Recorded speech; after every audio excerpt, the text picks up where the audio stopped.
Peace, greetings to you all. It's your brother Naheem, BKA Lord Abba, AKA Mr. Just the Facts. Family, make sure you hit that like button, share the video out. We're going to have a discussion today about the presentation, the dual, or if you want to use the term competing presentations held by the United Sons and Daughters of Freedmen and the group that calls itself the ADOS Advocacy Foundation, right? We're all familiar with Yvette Carnell and her crew. Brother Ali went on. He did a phenomenal job. There was some technical difficulties in the beginning, and we were trying to get our slide to play our PowerPoint, but for whatever reason, PowerPoints it just wasn't cooperating. So we went without the PowerPoint. So family, make sure y'all tweet it out, share it on Facebook, share it all over, because we want to have a discussion today, and we want to run through the PowerPoint that Brother Ali put together. It's a powerful, powerful presentation. And we have Ali. Matter of fact, why is he not on? I know why. I have to stop sharing. I hear you, but I don't see you. Oh, I know why. There you go. There you go. Yeah, give me about 60 seconds. 60 seconds. All right. Family, make sure, if y'all want to support the channel, use the super chat, use the Cash App, Be the Power, $ Be the Power. You could send donations via the website. Send your contributions to USADOF.org. We're going to have a discussion tonight. We're going to do what we do. And I'll start off by saying that there were some things that I noticed.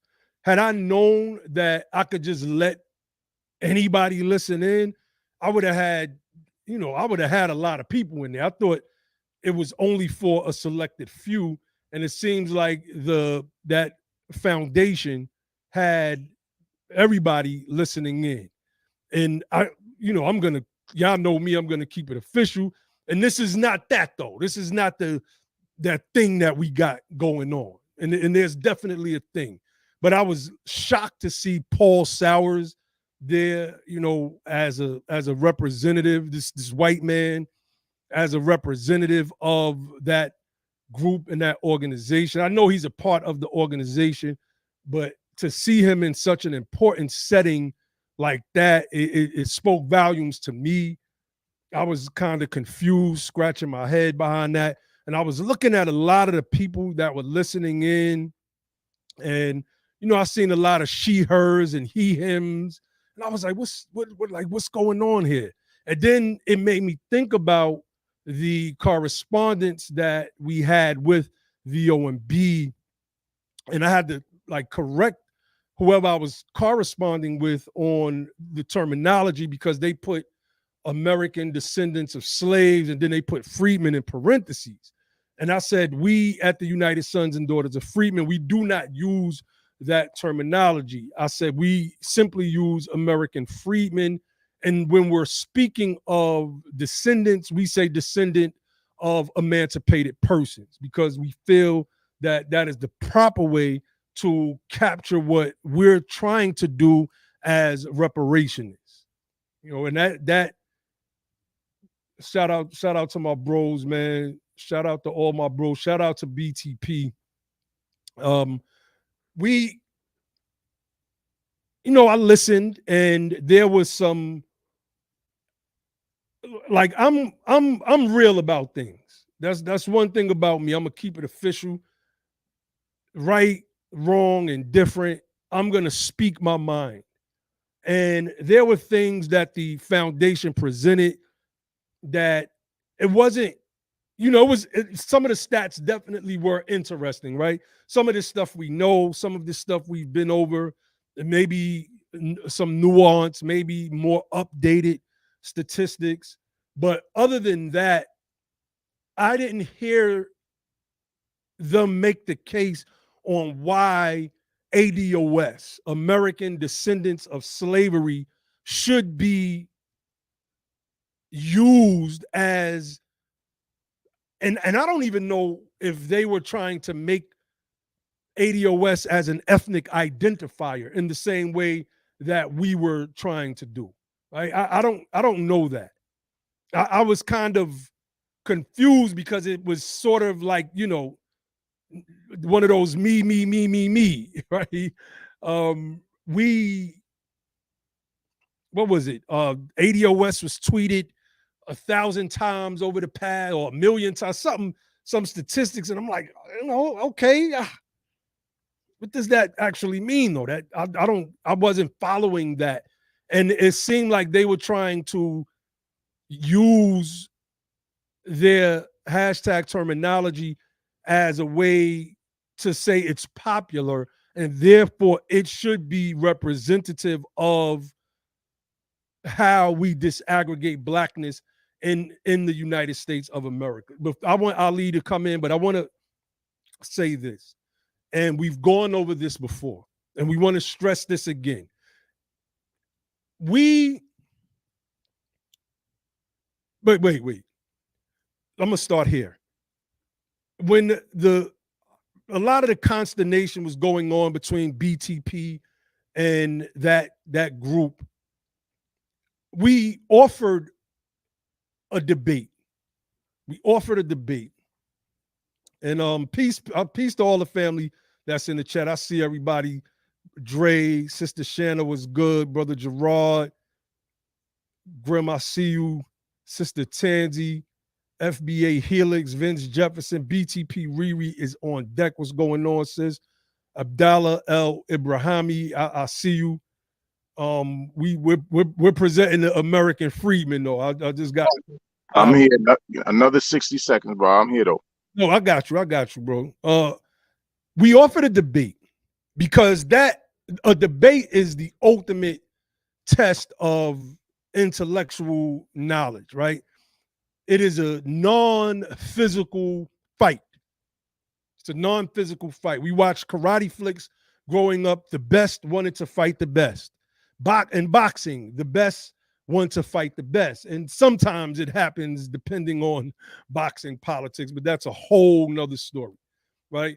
And we offered that group the opportunity to have a debate with us, Democratic down ballot versus the Black South strategy, right? Which one made more sense? Because what we were saying with the Black South strategy, Kuong Ja, we say what we want to say over here. Take your pom-poms and go somewhere else. If you don't like how we say that group, I don't have to say nobody's name. You could go somewhere else, fam. Anyway, of course that was ignored, right? One of the people that usually frequents their their YouTube chats and comes into our chats, he tried to come on stage and present the argument, and he fell flat on his face. Democratic down ballot versus the Black South strategy. Which one was a more viable option? Which one? They didn't want to have that debate. So now we have this debate about American Freedmen or ADOS as a designation insofar as the disaggregation of blackness is concerned. Now, again, American Descendants of Slavery. Hear me out, family. It's a broad term. Slavery was an institution. It was an institution. It was not just this, slavery wasn't what our ancestors were called. They were called slaves. So you can't just say descendants of slavery, because then you would have to add Etna, the Lehman Brothers, Tiffany, right?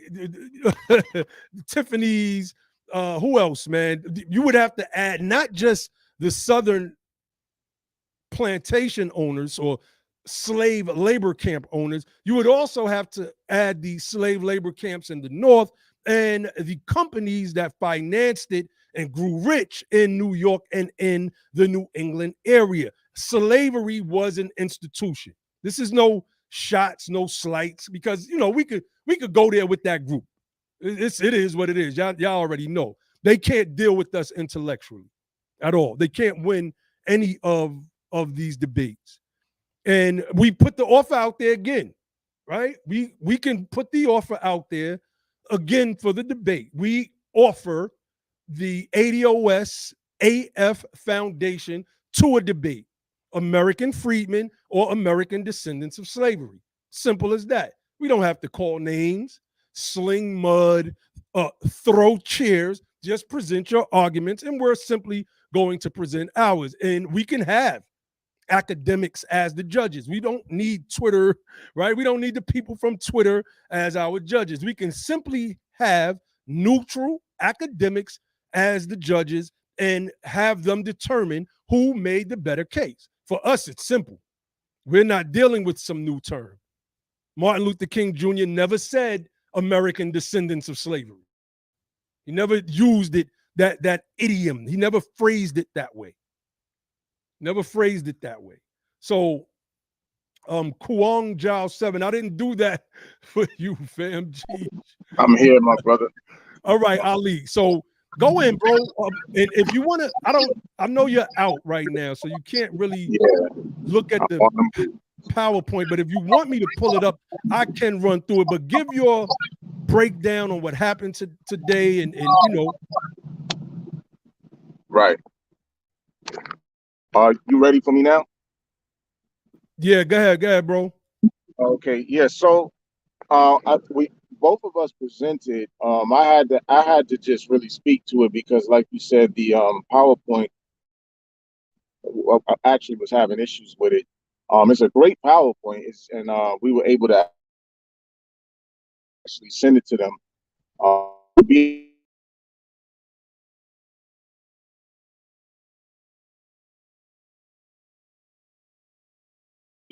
We sent it to them after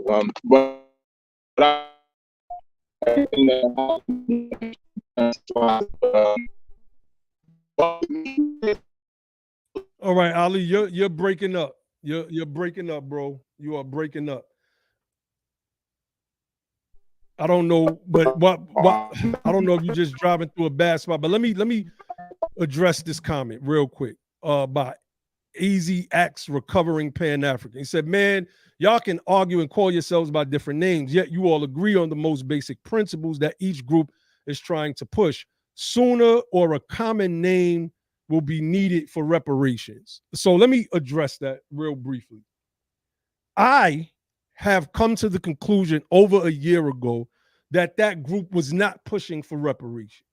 This was the determination, not just, it wasn't just a determination made by myself, but it was made by our team as well. After we examined what this group was trying to do, and that was centralize an identity around the two leaders, as opposed to what they claimed that it was for, lineage, ancestry, etc.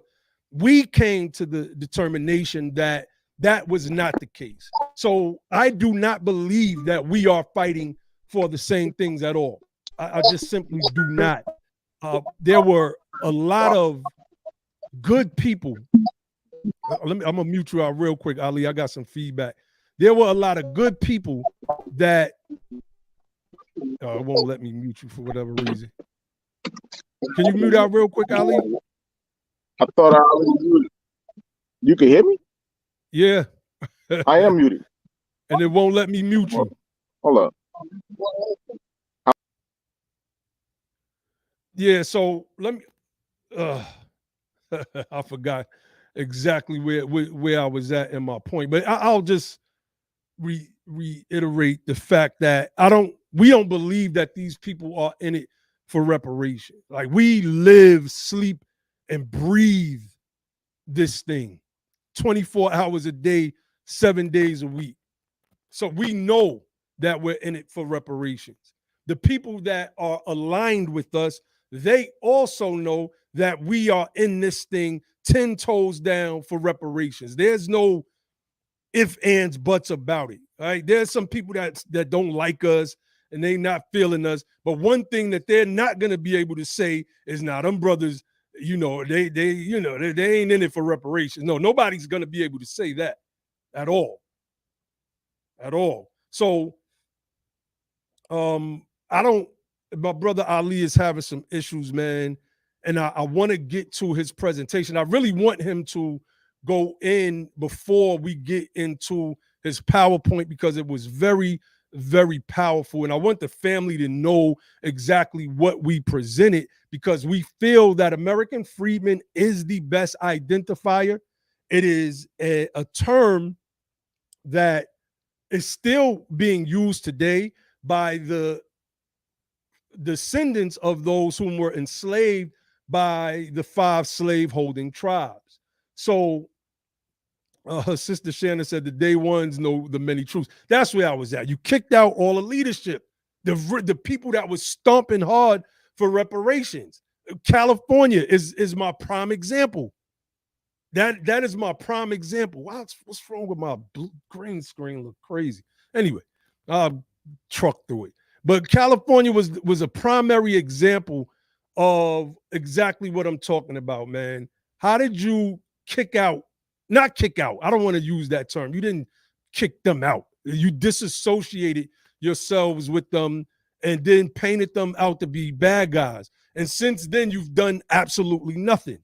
While California has actually gone on to develop a task force to get American freedmen on the records in California as a disaggregating term, like doing things. And we just have to be honest about that. And this is not an attack. This is just the facts. And if people take it as an attack, oh, hell, I don't care. Y'all know I don't care. So I'm gonna, I don't know what's going on with Brother Ali's connection at the moment. And there was another thing that happened. Hold on, let me speak to that. There was another thing that happened today. While Brother Ali was on, while he was speaking, it was this knocking noise. And it just seemed intentional. And I there were some things that I peeped, and I'm not going to get into that right now. Like I said, judging by the correspondence that we had with the Office of Management and Budget, and just some of the things that I was noticing, I was looking at all of the people in the chat, and like, I just gotta be honest, man. It looked like Black Lives Matter and other groups that attach themselves to Black Lives Matter were also in there. I was seeing headdresses and Muslim. I was like, what's going on here?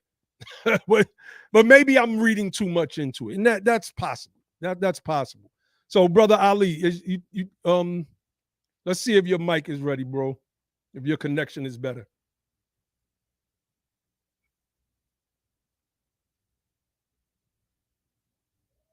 Yeah, if you're trying to get on or come through, I can't hear you, bro. All right, so what I'm going to do is I'm going to share the presentation that Brother Ali laid down. Okay, hold on. Let me pull this up. Easy Acts Recovering Pan-African said, Naheem, thanks for addressing my statement. I understand that is your personal opinion. Yet all these groups say they are fighting for reparations. I follow California's example. The rest I listen. Now, yes, let me say that is my opinion. I'm gonna be honest and say, all right. Let me finish addressing this, then go in. Yes, that is my opinion, and it wasn't just my opinion. However, I don't believe that group is a reparationist organization. I just don't. I don't. It's, we can do political commentary we can do all of these different things, but what are you doing to push the needle forward in reparations, right? Towards reparations. At the Revolt Summit, there were several people there that we, as BTP and the United Sons and Daughters of Freedmen, that we have touched, that we've had conversations with directly, that understand this American freedmen thing of ours. They understand it.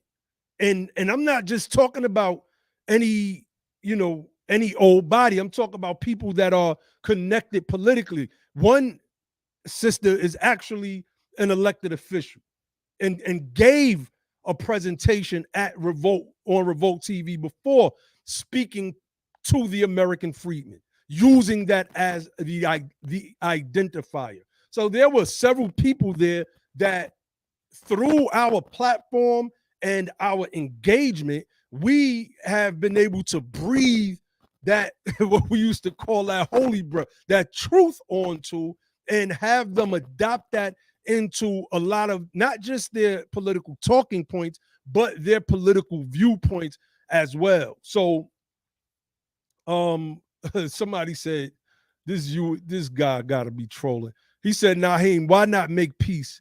Join forces with Yvette, Carnell, and Tone. Okay, let me address that, and then Ali, I want you to come in.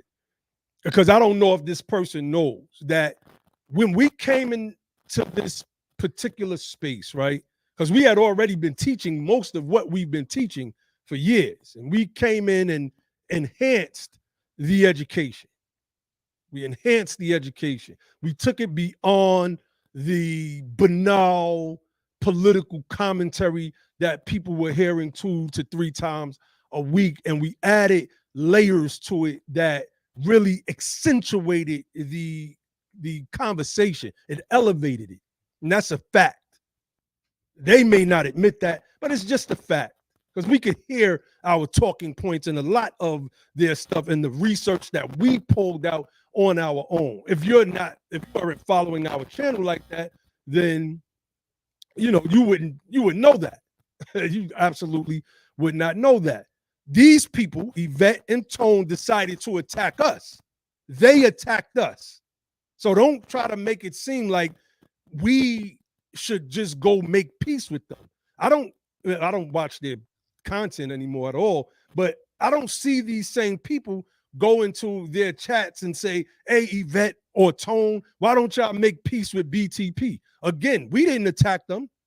They decided that they were going to not only attack us, they attacked everybody whom were aligned with them. So don't try to put that on us. It's not on us. And we responded accordingly because we are something completely different. And when we come through and when we get on it like that, we shutting down anybody. Point blank. I don't care who you are. You come at us, you're going to get shut down. Period. So it is what it is. Go ahead, Brother Ali. All right, how am I sounding now, my brother? There you go. It's good. All right. Well, yeah. Now, what I was trying to say was that we didn't get to show the slides, but the meat and potatoes was really in what it was that I was saying. And I think that the message is loud and clear, and it's not just coming from us; it's coming from a lot of people across the country. You know what I mean? And so that's very, very important in terms of the messaging and what it is that's being conveyed as it relates to this idea that we have to have an ethnic identity. One of the things that I brought up to them, and we can go into this, was that there's never we need an ethnicity. We need an ethnicity. It's not something that I was really thinking about that heavy, because you know as well as I do, we were always talking about the status of our people, right? And status is very important. I think we need to do another program on status and just really drill into the people's minds why status is so important and give a bunch of examples of how government uses that to respond to various situations. and issues and stuff. And so I think we did a great job in conveying the message. And like I said, even though we weren't able to show the images due to the technical issues, we were able to send that PowerPoint to them upon request afterwards, as well as the fact that the truth of the matter is they already had it. They already had the presentation in either it was a PDF form or something like that, right? So they already had the presentation, but they just didn't have the PowerPoint. And so we sent the PowerPoint to them, and they have it, which is the main thing, in terms of, if, just somebody viewing the imagery, which we're going to be able to show this evening. So in terms of that, man, that's really it. That's really it. We can jump into it further just by going through the actual PowerPoint and showing it to the people. Indeed, indeed. And again, this is not that, right? This is the thing that we've had in the past with that group. In my estimation, we have surpassed these people by leaps and bounds. They are doing something else. They are simply doing something else. We are pushing American Freedmen.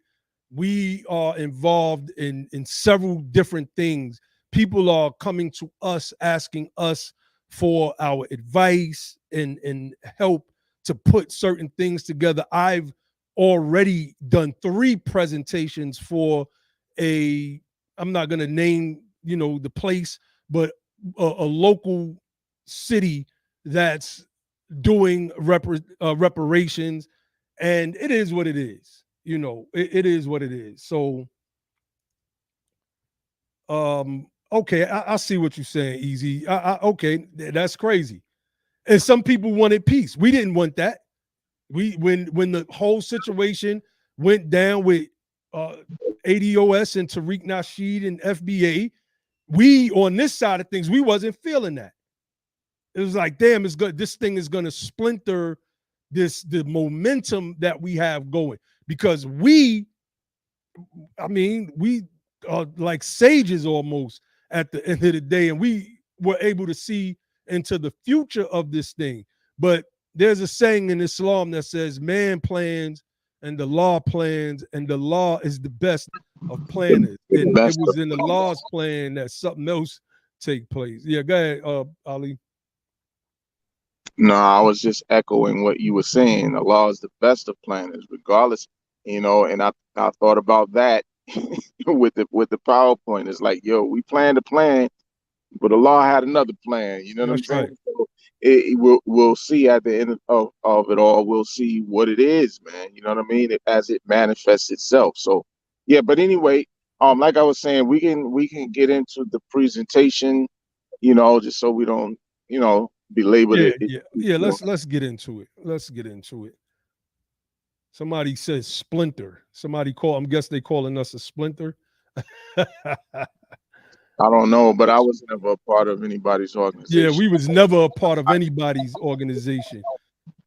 The only thing that, if people be honest, right, and I don't know what they mean by splinter, whether they're talking to us or they're just typing words, but the only thing that we did was try to assist in advancing a very, very important conversation, right? And if you look back before all of the messiness happened, if you look back at everything that we've done from our channel to Sarnetta's channel to Garfield's channel, what you're going to see is that the brothers were doing our job in defending the movement, defending the momentum, and advancing the messaging and the cause for our people as a whole. And that's what we were doing. We were never members of anybody's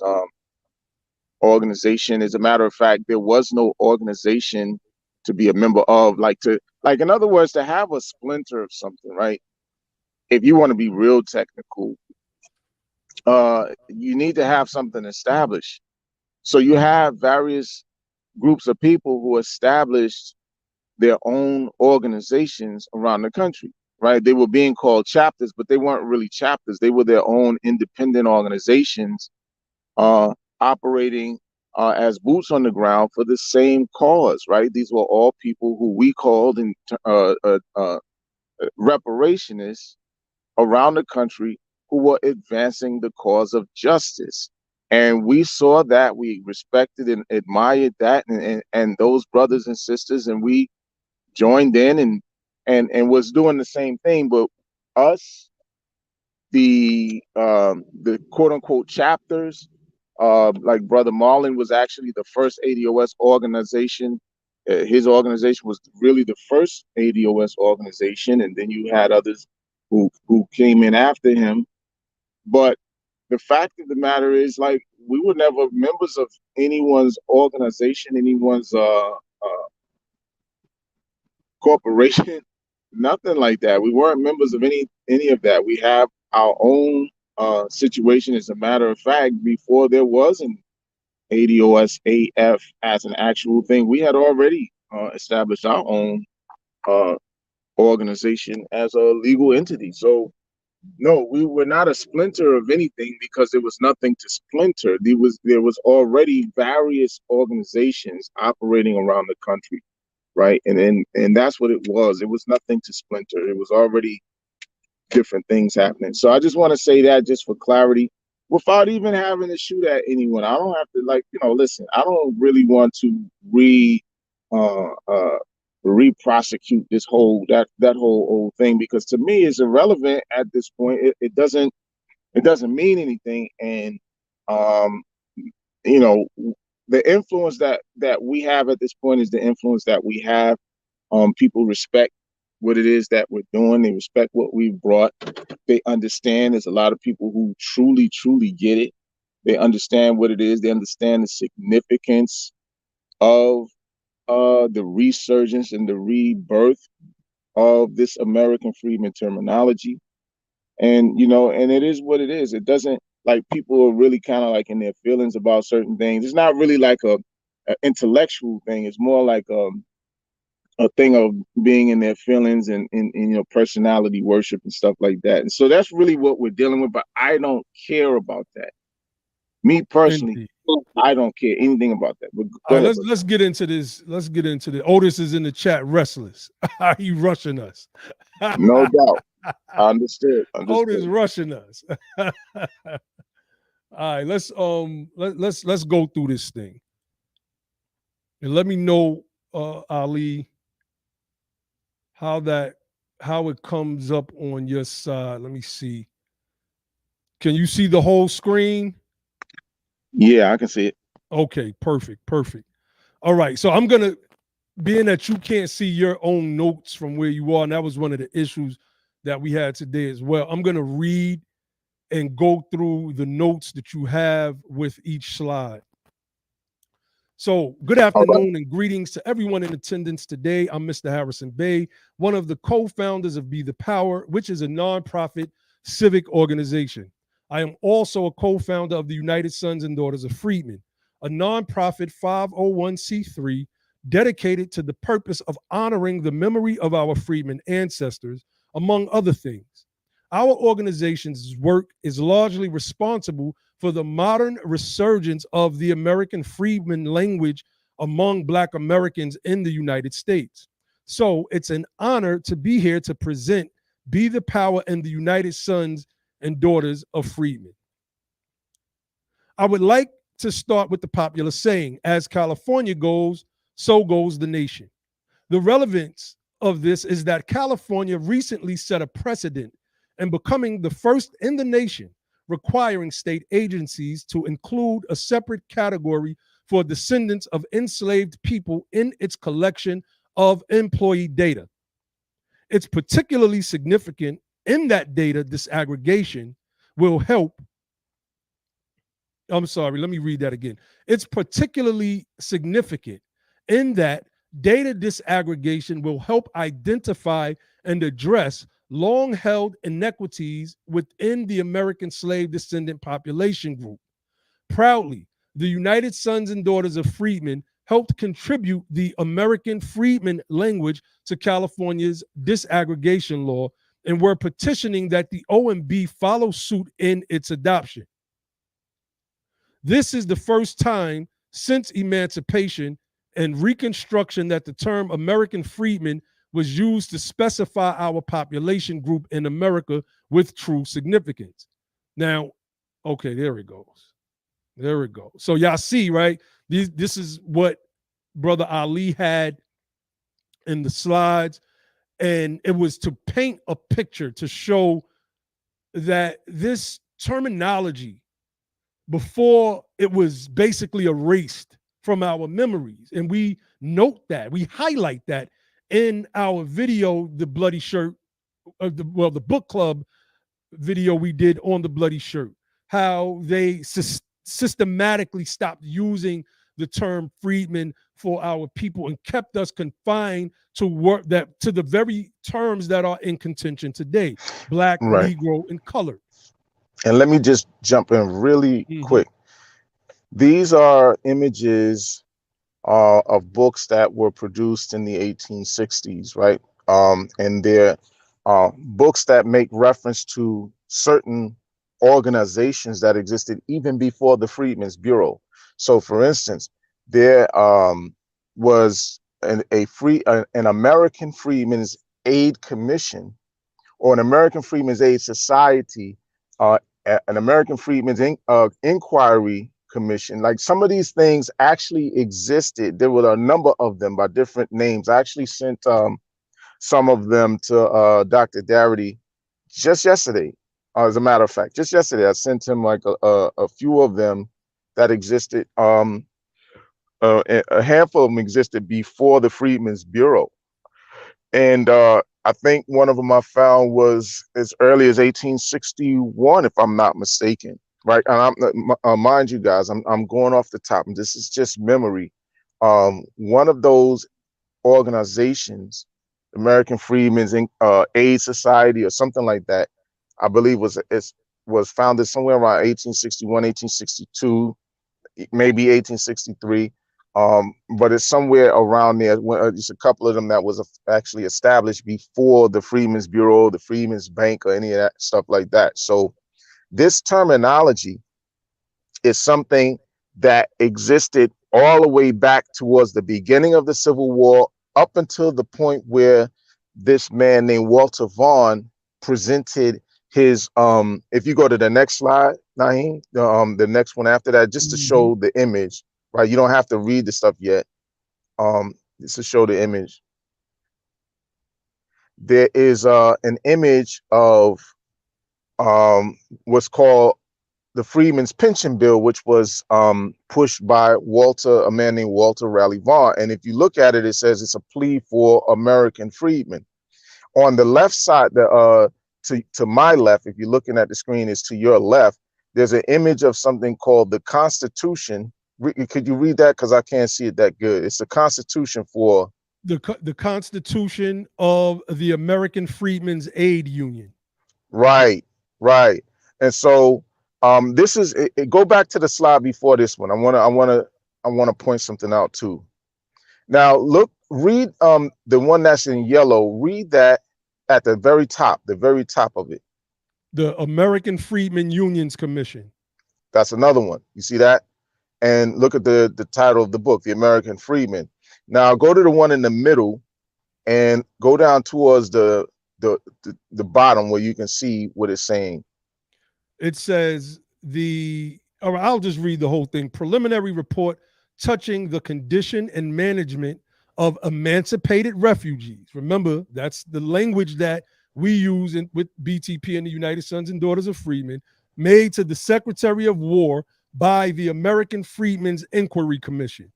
Right. So that's another organization. Go to the other slide. I mean, the other image in brown. The American Freedmen, a monthly journal, freedmen, industry, education, and Christian morality in the South. And at the very bottom, it says the American Freedmen's and Union Commission. That's another one. So I just want to point that out to show people that when we're talking about the terminology American Freedmen, it's not something that we threw together, right? And trying to oh, wow, this is cool. look at this. Let's try this combination. No, no, no.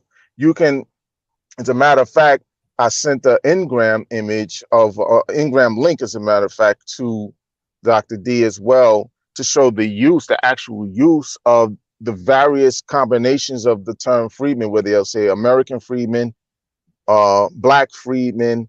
There was like two other ways that a colored freedmen, I think, and something else, right? And this terminology, American freedmen, far surpassed in terms of its usage, far surpass any other combination attached to freedmen, right? So that's something else that we were looking at, as we were, dissecting this particular information.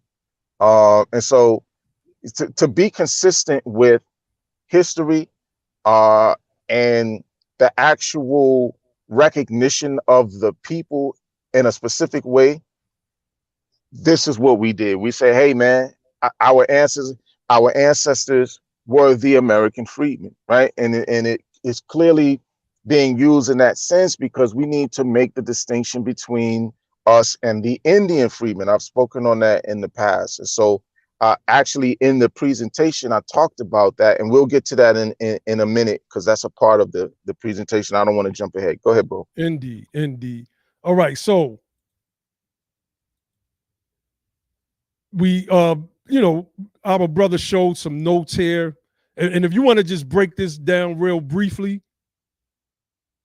Yeah, now this is something that is dealing with the time period where the birth of this terminology is really rooted, and the people the people that this is referring to in terms of the how long this was being used. Now, the interesting thing about it is you're actually looking at the timeline between slavery and the oppression that followed slavery. And so for us, it's a matter of status, right? You're really kind of outlining the fact that the status of the people have never changed, because the fact is we carry with us what we call the stain of slavery, right? That's in this society, the stain of slavery, and also the badges or the incidents of slavery.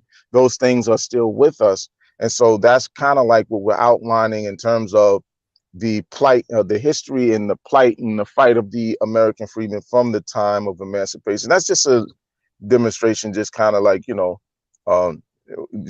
Brother Josh suggested this particular image, but we could go forward. Indeed. Okay, so we have the Native American Indian freedman ethnicity. The term freedman itself continued to be used into contemporary times by former slaves of the 5 civilized tribes, as they're called. But for the descendants of emancipated Americans, it is a renewed usage.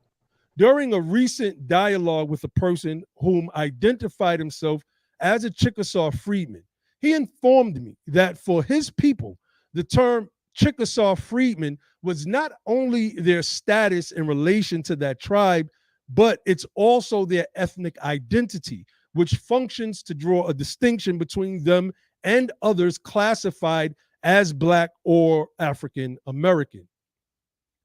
And, we have some on, we can see it on the screen. Mm-hmm. The term freedman refers to descendants of people of African descent who were enslaved by members of the 5 civilized tribes, right? So this is for freedmen of that particular ethnic group specifically.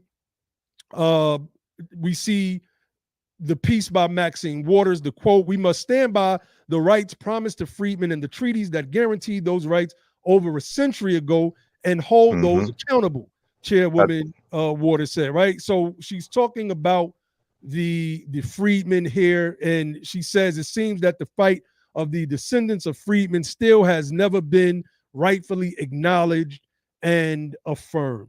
So we know that the term is still being used today, but they do not want us to pick it up. That is why I was informed that there was a Twitter space going on with a lot of I guess you could call them high-level Twitter trolls. There's levels to Twitter trollery. And these were the Democrats. Let me be specific. High-level Democratic Twitter trolls. And they said out of all of the groups, the freedmen are the most dangerous. Now, that's crazy. Freedmen is a political status. We are not some social media group or phenomenon, although, the name has taken root on social media and people are so used to being in cliques, and that happens, right? That they like to view freedmen as a clique. But unlike the hashtag movement, we don't own this. And we, as we've shown you in the previous slides, matter of fact, let me go back, because you're not going to find American descendants of slavery in the records of antiquity in this nation as it refers to our people. You're not going to find these particular pieces of proposed legislation, books, etc., etc., etc. So, and let me say real quick about this, that image that you just had up about the freedmen ethnicity, right? Because this is important, the one right before this one. And this is actually from the wiki page, but it really speaks to exactly what it was that the brother was telling me, in terms of the fact that they use, freedmen in two ways. It is a status and it is their ethnicity, right? And so, there's been instances where people would say to us that freedmen is not your ethnicity. Freedmen is not an ethnic group. Well, here's the thing. It's not a recognized ethnic group by the United States government. However, like I said earlier, we don't have a recognized ethnicity by this government. Even African American is really not an ethnicity, even though it was. We'll get into that, but nevertheless, the point of the matter is that I was trying to show that freedmen is an ethnic name for the people who so chose it to be, right? And this is, in a certain sense, an exercise of self-determination, right? Because you're talking about a name in one instance and a status in another instance. So when people try to make you believe that you can't use the name American Freedmen because the American freedmen that were emancipated in 1865 are long dead, the fact of the matter is, I'm going to give you an example. My birth name, right? And I'm just going to put it out there. My birth name is Harrison, right? This is my family name, Harrison. That name goes back generations. I inherited that name by birth. So when we start talking about American freedmen as an ethnicity, well, you inherit your ethnicity by birth just the same way that you inherit your name. Because at the end of the day, an ethnic identity is really just a name for a group of people. That's what it is. And so this thing, American freedmen, can be construed to it can be used in two senses, as a status and as an actual name of a group of people. Go ahead. Indeed. All right. So in relation, continuing from the last slide, I should say, speaking of the Chickasaw freedmen, he said it was important for them to draw such a distinction in their history, plight, and fight for justice. And their history, plight, and fight for justice is uniquely theirs and not to be conflated with that of the larger Black or African American community in the United States. The American government and its Bureau of Indian Affairs has recognized this distinction since the ratification of the 1866 Indian treaties. The Black descendants of emancipated Americans require specificity for the same reasons, which is that our history, plight, and fight for justice in the United States is uniquely ours and doesn't belong to all Black people currently residing in this country. That image that you had up was an image of a family of Indian freedmen right there. And that's from the High Country News website. Indeed.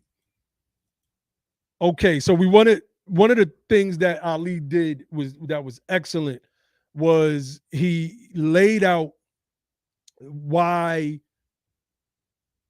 we're pushing for an ethnic designation, because that's what African American was supposed to do for us. It shouldn't just say Hispanic or non-Hispanic as ethnicity. It should also say African American or non-African American under its ethnic designation. Should say that as well. And I don't know if you wanted to go through all of this. No, only Ali. thing I would say is we wouldn't even have to have non-Hispanic origin if they actually allowed other people the opportunity to, or if they respected other people's actual ethnic nomenclatures. But the only thing that they did was they listed of Hispanic origin, not of Hispanic origins. These are pseudo ethnic pseudo ethnic names. That's And right. one of the things I didn't get to touch on was the response to Federal Directive 15 from the American Anthropological Association. That is a very, very, very powerful piece that we've had in our possession for a very long time. But go ahead, bro. I don't want to keep it. Indeed. It says in his journal article entitled From Negro to Black to African American, The Power of Names and Naming, published in 1991 for the Political Science Quarterly, Professor Ben L. Martin stated that, quote, Jackson's cultural, offensive, proposed an ethnic reference for a racial one, aiming thereby to help create as much as express a sense of ethnic identity among Black Americans. Professor Martin went on to state that names can be more than tags. They can convey powerful imagery. So naming, proposing, imposing, and accepting names can be a political exercise. And that's what this whole slide is, family. It is a political exercise in naming, proposing, imposing, and our acceptance of the term American Freedmen. And let me say real briefly, I don't like the term African American, haven't for a long time, but I also struggled with that. Should we use African American as the ethnic identifier and let it be defined by using our political status as American freedmen, right? So African American, a person who is African American. I don't know. I can't remember how I had it conjured up in my brain, but ultimately, even though I was the main one fighting for American freedmen to be used as an ethnic identifier just among our own circle, I was kind of torn. I ain't gonna lie, I was more leaning towards it. But we got to understand how this process works, and that's more of my thinking and what I was concerned about.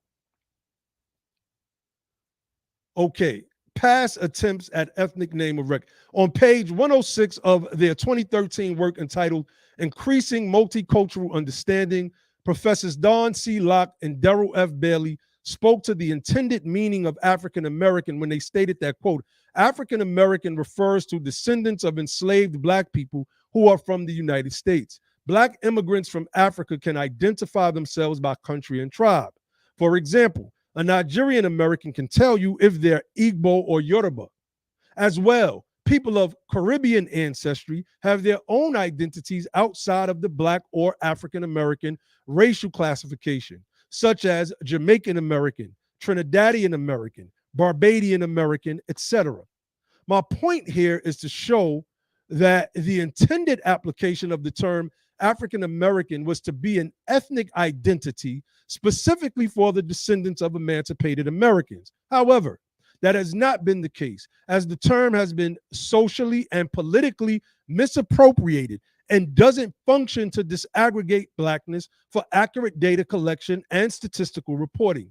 The OMB and Census Bureau have taken an intended ethnic identity and made it synonymous with the Black racial classification. Now, before we move on, and I really want to get through these slides, Ali, I think we should just briefly break down why this section is so important. Let me just read that last sentence. The OMB and Census Bureau have taken an intended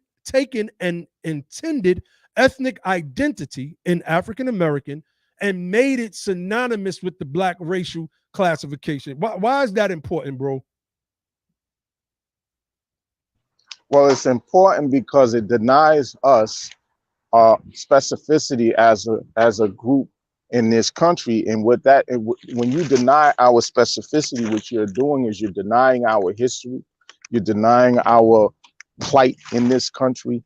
You're denying us the ability to be able to advocate on our own behalf without having to include other people in it just because we share complexion, just because we share even common ancestry. I'm not going to lie and say we don't share common ancestry with certain people in West Africa, but that shouldn't be something that we should have to bear the burdens of when it comes down to a political advocacy for the things that we need as a particular group of people that went through something very special in this country. That's right. That's right. That's why the argument, race-based versus lineage-based reparations, took hold the way it did during California's reparations task force, and why that vote was so important. Because if it would have been based on race, opponents of reparations would have quickly went and sued, and it would have more than likely went all the way up to the Supreme Court. Erwin Chemerinsky, UC Berkeley law professor and dean, he was invited onto the task force to give expert testimony in that regard, and he did just that.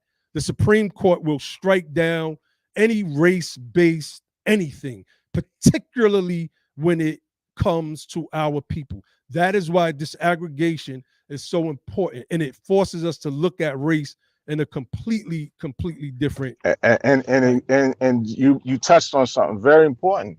To make African American synonymous with a racial classification, that means that you can't use that. That's right. When you start talking about reparations, you can't use it because it's considered a racial classification by this government. That's so right. African American and black are unconstitutional now. That's right. And that's why we went through the African American thing.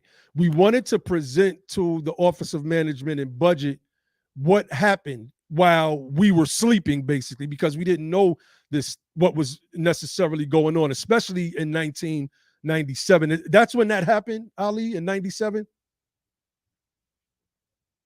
What's that? You talking about with African American? Yeah. Yeah, because the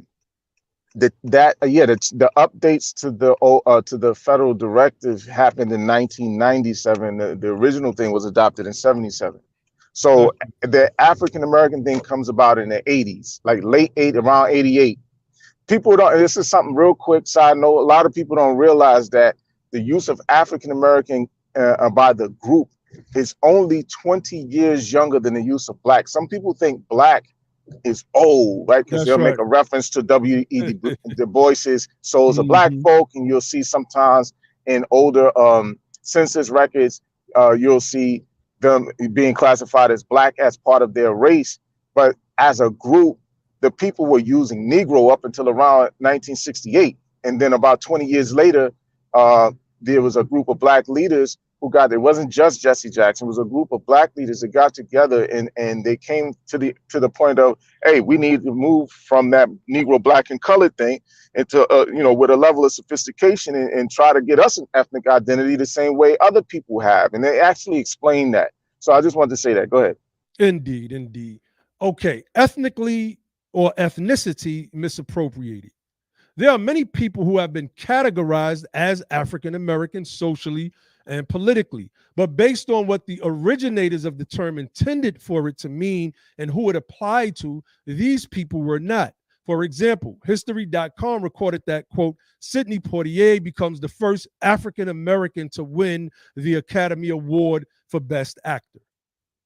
At whitehouse.gov, Barack Obama's 2008 presidential election is recorded as him being, quote, the first African American to hold the office. On Senate.gov, Kamala Harris is on the African American senators list with President Obama as, quote, first African American to represent California in the United States, or the first African American and first woman elected district attorney of San Francisco and attorney general of California, and, quote, the first woman and the first African American and Asian American elected vice president of the United States. While these three accomplishments are admirable, they weren't the accomplishments of the descendants of emancipated Americans, and thus present a flawed view of the historical facts. Now, when Ali was going through this piece, I was looking at the host, the OMB host, and like the two presentations were just different. What the ADOS Foundation did, it just, to me, right? And maybe it's my bias, but like I'll call it fair. I'm gonna always call it fair. It just didn't do for what they expected, or what, excuse me, the outcome that they wanted, what we did for the outcome that we wanted for American Freedmen. And the woman, I think she was the statistician. I can't remember if it was her at this, the statistician that's on the White House's website. I'm not sure if that's the same person. But when Ali got finished, or as he was going through this point, I just seen her nodding her head like, oh, okay, I get it. I get it. And how could you not get it? These people are not African American insofar as that designation was created to represent us as a distinct ethnic group from other people who are identified as Black Americans in this country. Problems for improper, convoluted Black ethnic data collection. Without doubt, many may view those things as positives. However, there are downsides to the aggregation of Black with African American, and those downsides are highly problematic. Not only does Congress or the agencies and bureaus of the executive branch adhere to the basic racial and ethnic categories of Federal Directive 15, but so do state and local government agencies. Inaccurate crime data and statistics with social and political consequences. An ABC News article was published in 2020 entitled, quote, Blacks account for nearly half of all NYC, New York City arrests 6 years after end of stop and frisk.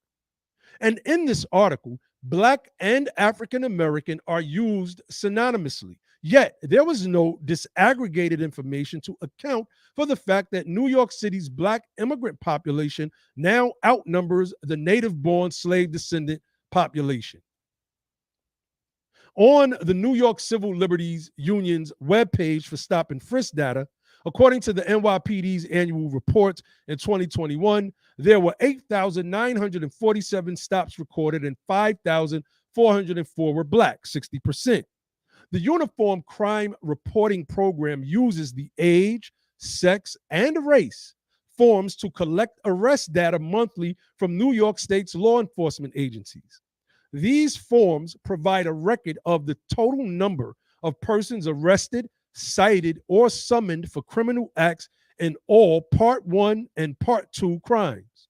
In addition, they furnish basic data concerning the personal characteristics, age, sex, race, and ethnic origins of persons arrested in a particular month.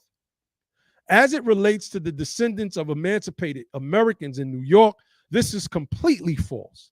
They're collecting aggregated racial data upon arrests and furnishing that data to the FBI to be published. It's allegedly a collection of data that includes the ethnic origin of the persons arrested, but absolutely does not, because they adhere to the so-called ethnic categories of Federal Directive 15, i.e., Hispanic origin and not of Hispanic origin. However, there are Blacks of various ethnic backgrounds in New York City. Due to the influx of immigrants who will be categorized by law enforcement as belonging to the so-called Black or African race, arrest numbers for Blacks or African Americans being reported to the FBI will be erroneously inflated. This negatively impacts the image and reputation of the larger national community of descendants of emancipated Americans. Powerful. That is a very, very powerful piece right there. And you, like I said, you can see the difference. And I don't know if that group is going to share their presentation online, but if they do, you'll be able to clearly see a stark difference in how we made the case. We made the case for everybody. It's just that we used the proper designation, which is American Freedmen. Undermining the original intent of diversity and affirmative action. Writing for the Indiana Journal of Law and Social Equity in 2013, attorney Cedric Gordon published, quote, "When diversity for diversity's sake is not enough. Should Black immigrants receive the benefit of affirmative action at the detriment of Native Blacks?" It's a real interesting piece, y'all. You have to read it. We've been sharing it on this platform for months. He noted that, quote, "Diversity of student experiences within a student body helps to break down deeply held stereotypes of certain minority groups held by both Black and non-Black students, who will likely go on to become leaders in American society. In a society where a long history of racial division has led to the dominant culture often viewing all Black people as the same, admitting disproportionate numbers of Black immigrants dilutes the intended effects of diversity when the Black immigrants attending an institution also hold negative stereotypes of Native Blacks and are overrepresented within a student population. Students attending these institutions may look to those immigrants as representing the quote unquote Black American experience." Now, this is powerful. And I want to get through it before we, give commentary, because we'll be here all night. But I just want to say briefly, let's go back. Everything that is in that excerpt can be highlighted right here with Portier, Obama, and Kamala.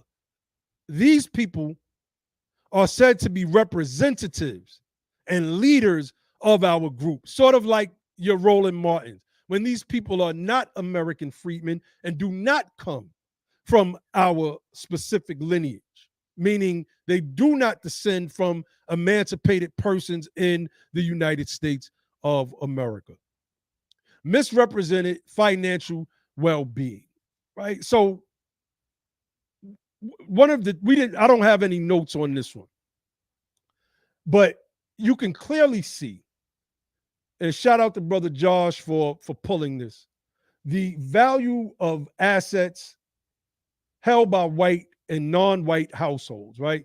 So we see that whites who have a median value, let's start with median value, $110,000 for whites. And this is in the liquid assets, and then it goes over to total assets. Percentage of white households with liquid assets, 100%. Median value, $355,000. Percentage of white households liquid assets, 100%. So white is the standard. So the portions that we have highlighted are U.S. Black and African Black. Median value, $200. African Black, and I believe these are the statistics for Los Angeles. I should have done a better job with pulling the actual source for this one.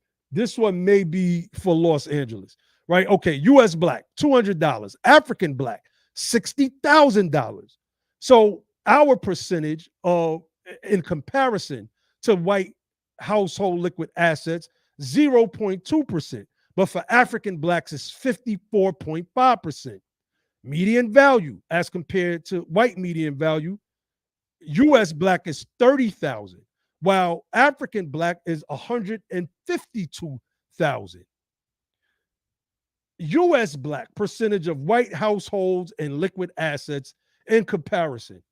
U.S. Black, 8.5 to African blacks 42.8%. Like this thing is so deep.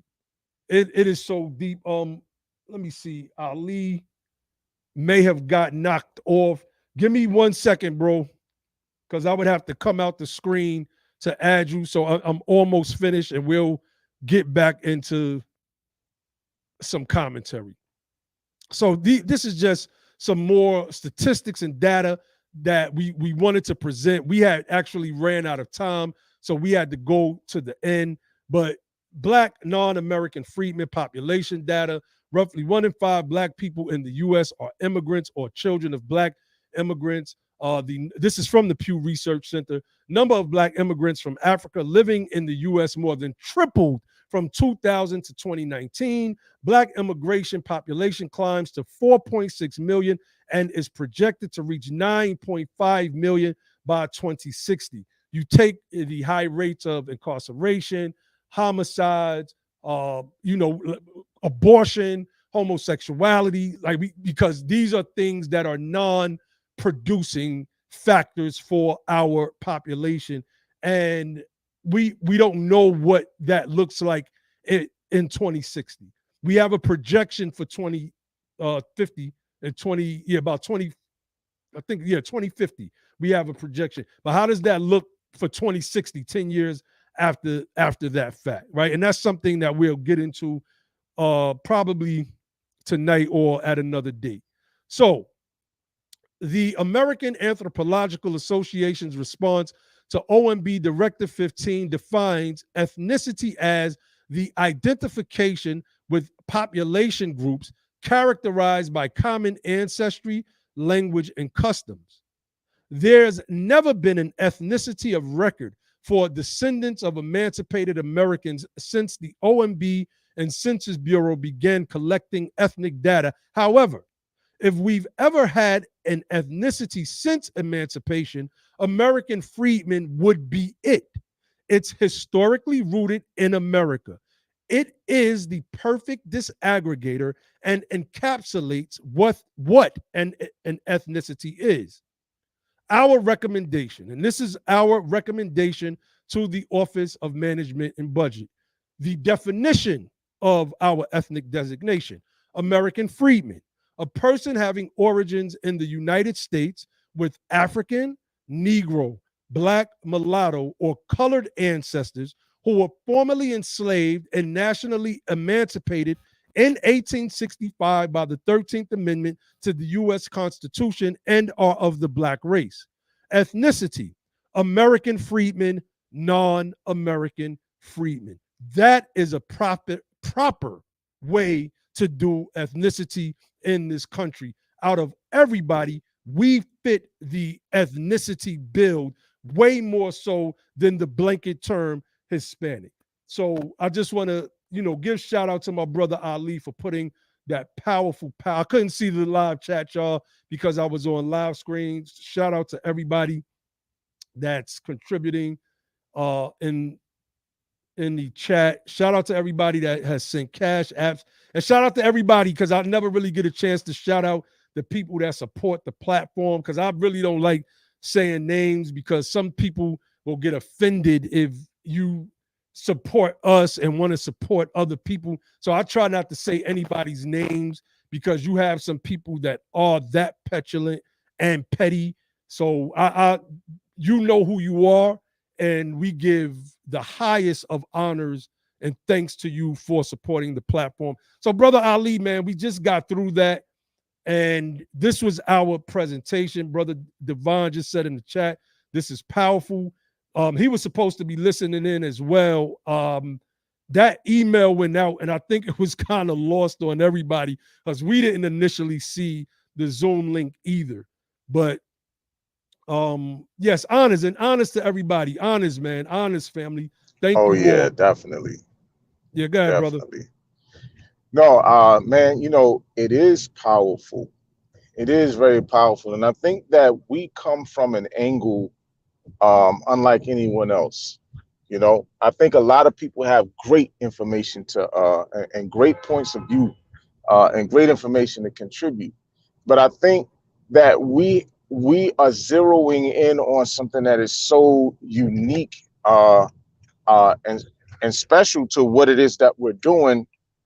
I don't know that everybody gets it. You know what I'm saying?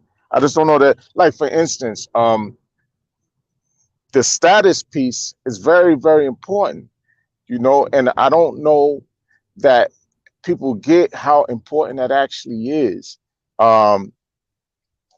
This government, I'll say this government responds to statuses. It responds to status. So depending on the status that you hold in society, that's how they respond. Right? I think about every time something racial happens. Think about every time something racial happens in this country, right? One of the first things that happens is our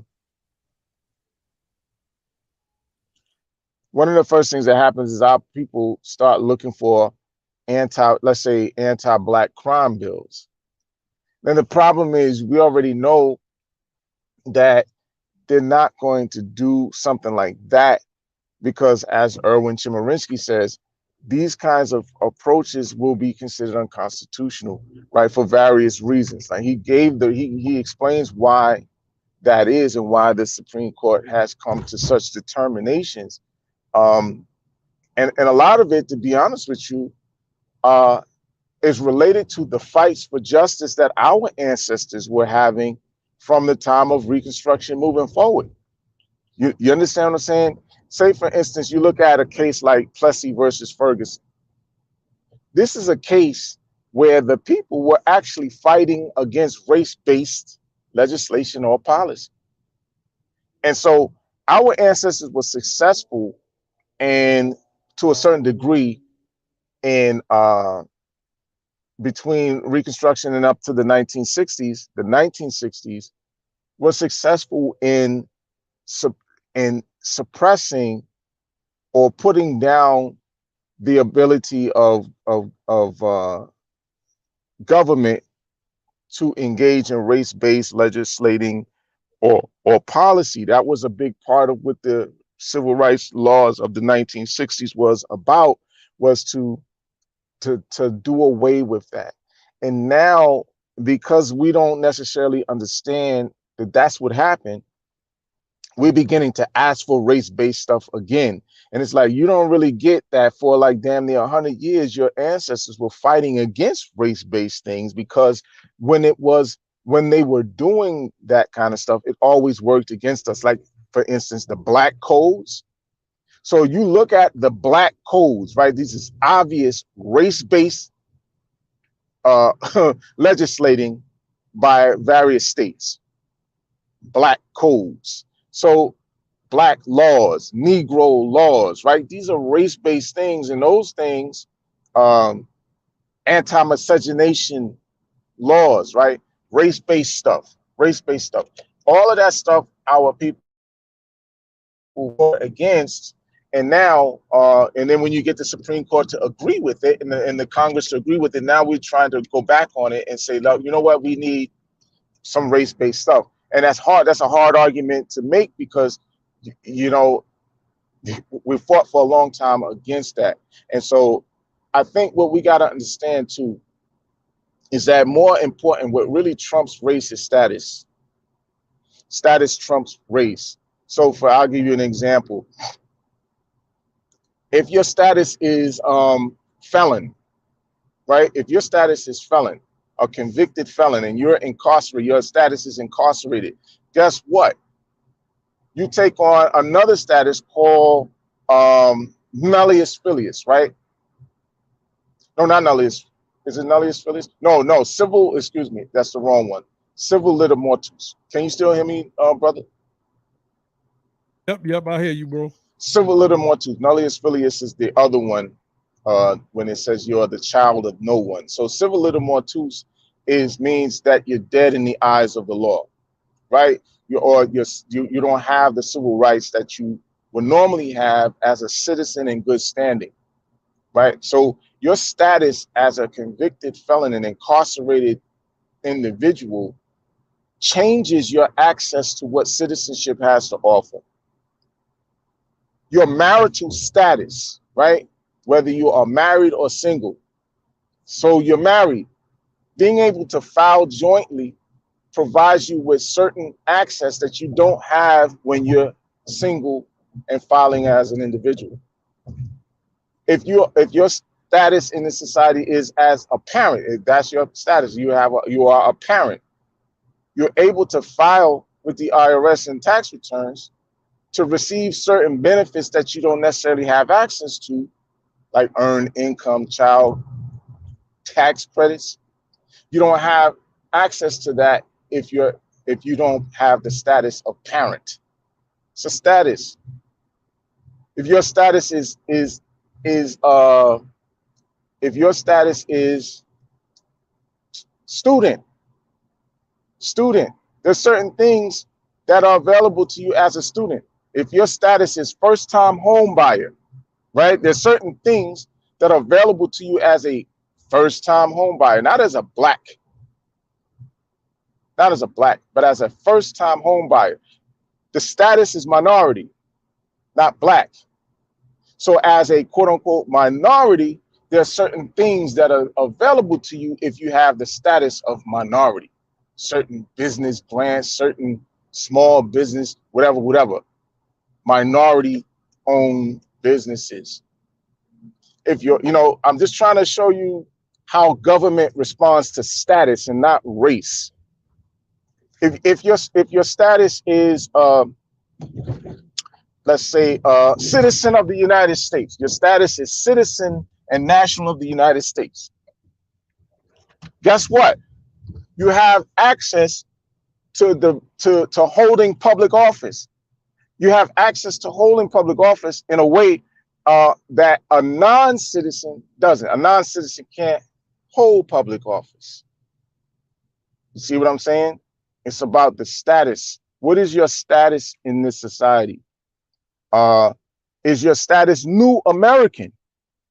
As a new, see, the government does race work and ethnic work, but they do it under the guise of status. So if your status is new American, guess what? You're going to have access to certain things that people who are old Americans may not have access to. If your status is immigrant, right? There are things that may be set aside for you as a quote unquote immigrant.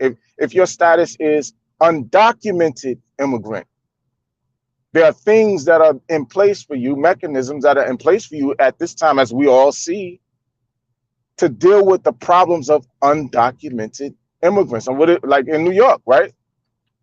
An undocumented immigrant can get access to a driver's license, regardless of whether or not he's taking care of his children or not. Whereas an old American or an actual documented citizen, a birthright citizen who has a problem with taking care of his children will have his driver's license taken from him, right? Two opposite things. So you can be an undocumented immigrant or illegal alien, and you will have the right to the possession of a driver's license, whereas an actual citizen can have his driver's license stripped from him. Status. Are you an asylum seeker? An asylum seeker is a status, right? It's a status. It doesn't matter if you are Guatemalan, Mexican, whatever, right? They're doing stuff for these Latinos or Hispanics, but they're doing it under the guise of status. Well, they are asylum seekers. They are quote unquote DACA recipients. They are undocumented aliens. They are immigrants. They are quote unquote refugees. Now, this is a powerful one. Remember, the Freedmen's Bureau had the term, the actual technical name of the Freedmen's Bureau had the name refugee in it, because a refugee is a status that incorporated not just whites. A lot of people think the refugees were only white people. That's not true. There were free blacks who were considered refugees, along with white people who were displaced by that war. And they were the ones that escaped and were giving the Yes. pseudonym contraband. Contraband is a status. And the United States Army responded to people who had the status of contraband. Contraband has certain or specific set asides, and there was laws that what was the law that they put in place for contrabands? It was the Confiscation Acts, right? So you got the Confiscation Acts that dealt with contrabands, right? That's, you runaway. A runaway is a status. It's not a race. Slave is a status. Freedman is a status. Freedman is the status of the former slave. His status changed from slave to freedman or freedwoman or freed people, freed children, whatever.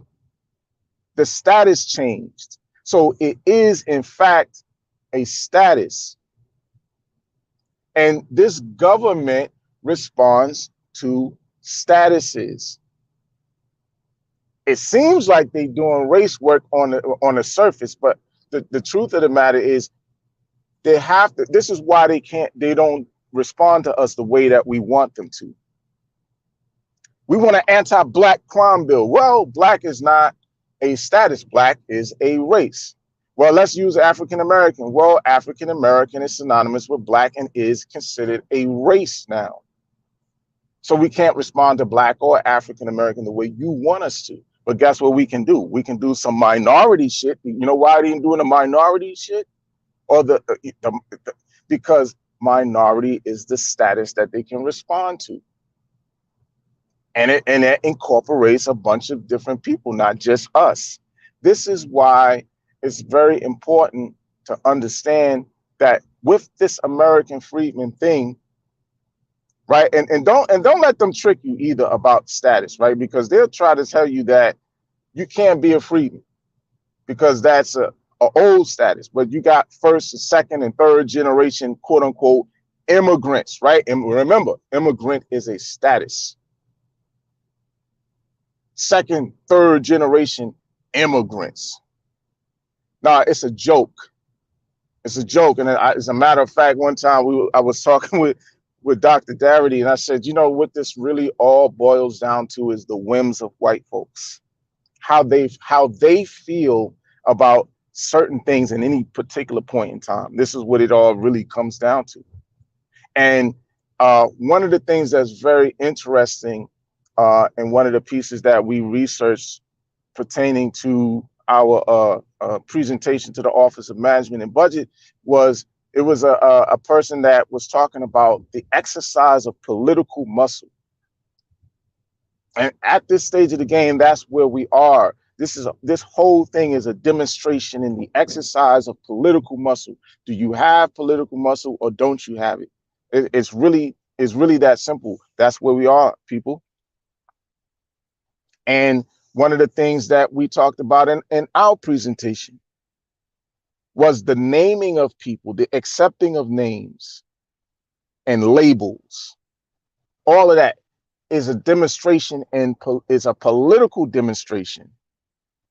Politics is the game of who gets what. Nobody can avoid the game. You're going to either play or you're going to get played. It's that simple. And so, and we've been getting played. And exactly.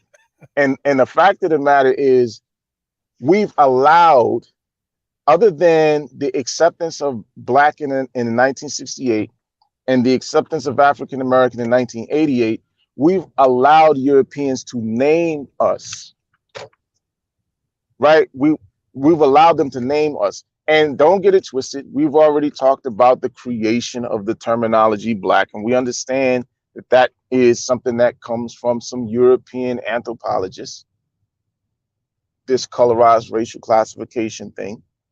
One of the things that the American Anthropological Association does in their response to the OMB, Federal Directive 15, is they talk about the fact that race, in their opinion, now, I want people to look up who the American Anthropological Association is.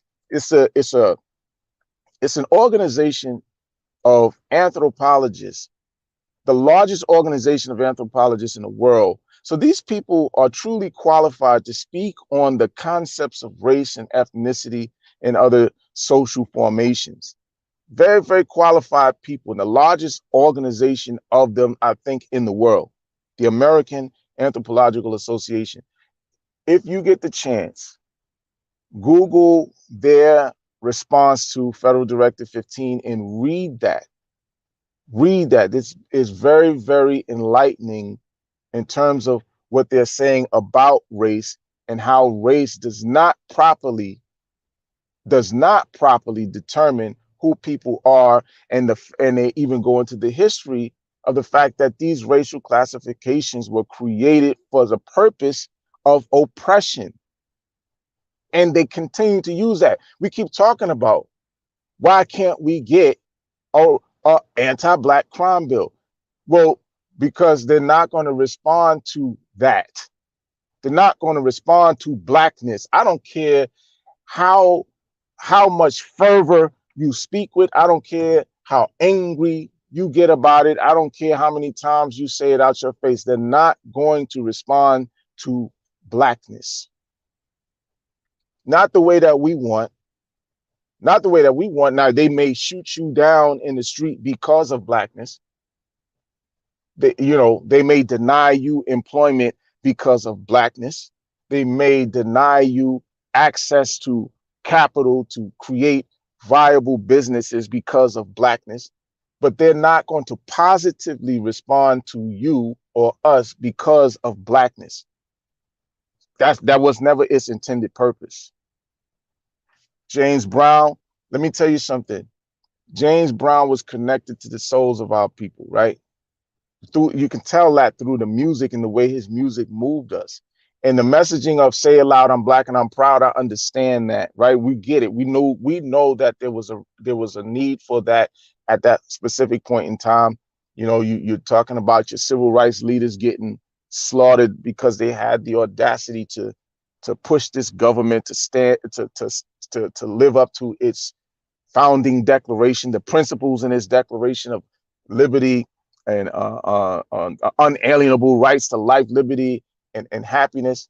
These alleged unalienable rights for all men that was born free and equal.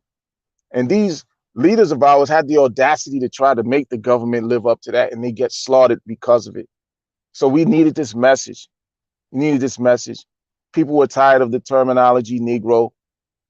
Dr. King gets murdered. Medgar Evers gets murdered. The Black Panthers is getting put down. The fact of the matter is, we needed a certain message of uplift, and that's what he responded to. And I think, and someone else brought up the fact that the Black Panthers had actually approached James Brown. I heard someone talking about it and was telling him that he needed to use his platform to uplift the people, and that they felt he wasn't doing a good enough job. And I think his response was, "say it loud, I'm Black and I'm proud." I don't know how accurate it is, but I heard someone saying that. So if that's the case, I get it. I get it. But the fact of the matter is, Negro, Black, and colored are not terminologies that these people are going to positively respond to, on top of the fact that we fought against race-based legislation and policy. And so therefore the Supreme Court has now ruled operating in such capacity is unconstitutional. I don't know how many times we got to bring up Erwin Chemerinsky. So for us, taking a note and taking cues from the Indian freedmen, like I said, it was important to bring up the fact that I had the conversation with the Chickasaw freedmen, who told me, yeah, Chickasaw freedmen is our status in relation to the Chickasaw tribe, but it's also our ethnic name. I don't know if people understand how deep that is, how powerful that is. It's powerful because the fact of the matter is, they're able to now remind these people of who they are consistently. They're consistently reminding them by telling them, we are the freedmen. I ain't gonna ever let you forget that. I'm not gonna ever let you forget that and what's owed to me as a freed man or freed woman. See, the significance of the terminology freed man or freed woman or freed people, the significance of that is that those are the people who are owed something. Those are the people who would transfer inheritances to people because they're the ones who would be able to inherit something. A slave is not somebody who has heritable rights. So we always key in on the freed people, these emancipated persons, because those are the people who all of the promises and commitments were made to. See? Let me jump in and say, right? Because I mean, you going in, bro, and like your breakdown is a testament of this powerful presentation that you put together and presented at the OMB today. And you can call yourself ADOS AF, right? But you're still an American freedman by status. Brother Ali just broke down how that term or how the term immigrant is transferable. This is why you hear immigrants, they'll say, I'm a fourth generation immigrant. My family came through Ellis Island in whatever year they came. You know, that's their status.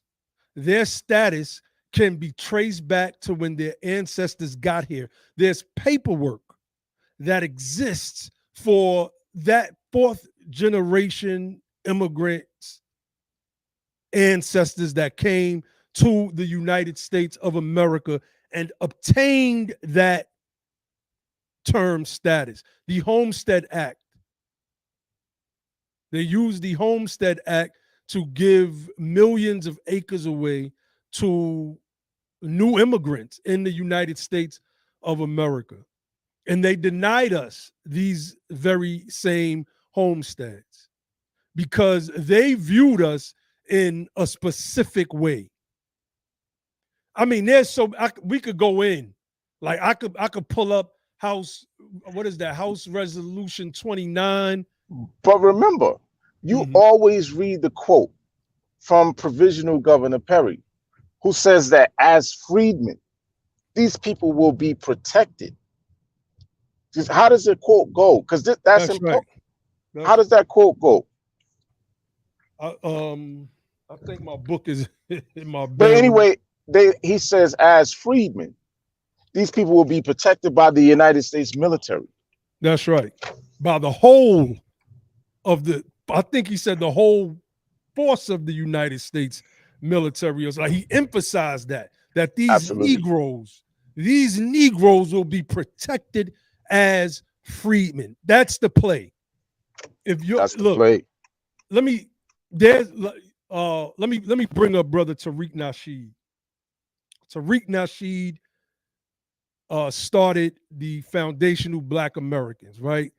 And you know, I've heard his breakdown to what FBA means, and when questioned about if he agrees with the term freedman, because you know people always trying to create little rifts and beefs.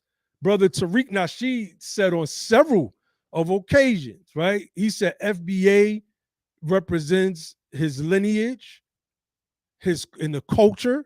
He said, but American freedmen represents his legal status in this country. I mean, that's a fact. It's not like it's some buddy system going on. Everybody is in their own lanes. Everybody is in their own lanes. But that brother has said on several of occasions that American freedmen is the legal status of our people in this country. He understands that. He understands that. So, you know, to the people that, and that's what this presentation is about, really. And like, you know, it's not about mudslinging, chair throwing, and vitriolic statements and none of that stuff. It's just the facts. And in the beginning, I spoke the facts. Go ahead, bro.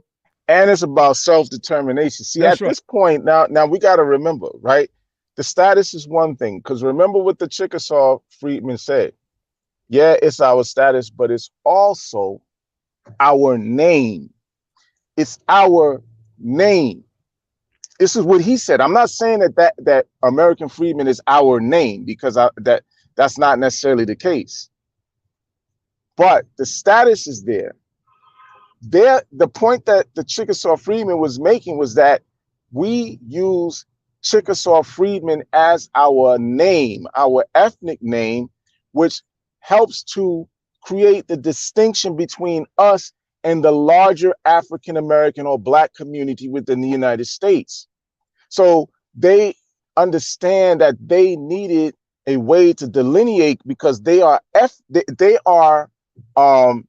genealogically or genetically, they are of the same stock as the rest of us. We've talked about that in the past. They're of the same genetic stock as any other African American. However, when I presented today, I said that it was important for them to make the distinction between Chickasaw Freedmen and African Americans of the United States, because their plight, their history, and fight for justice is uniquely theirs. So they use their status as also their ethnic identity or their name. So the fact of the matter is, you can adopt any name that you want, even if it is the words of the status that you hold.